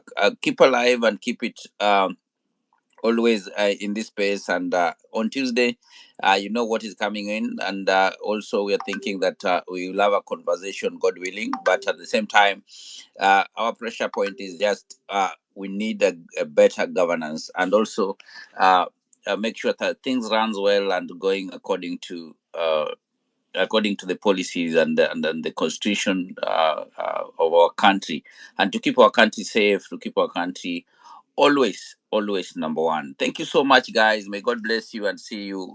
Those who are gonna sleep, have a blessed night. Those who are waking up, have a good morning. Sorry, Hillary. If there's somebody in here in the UK people are demonstrating on the 16th also in London.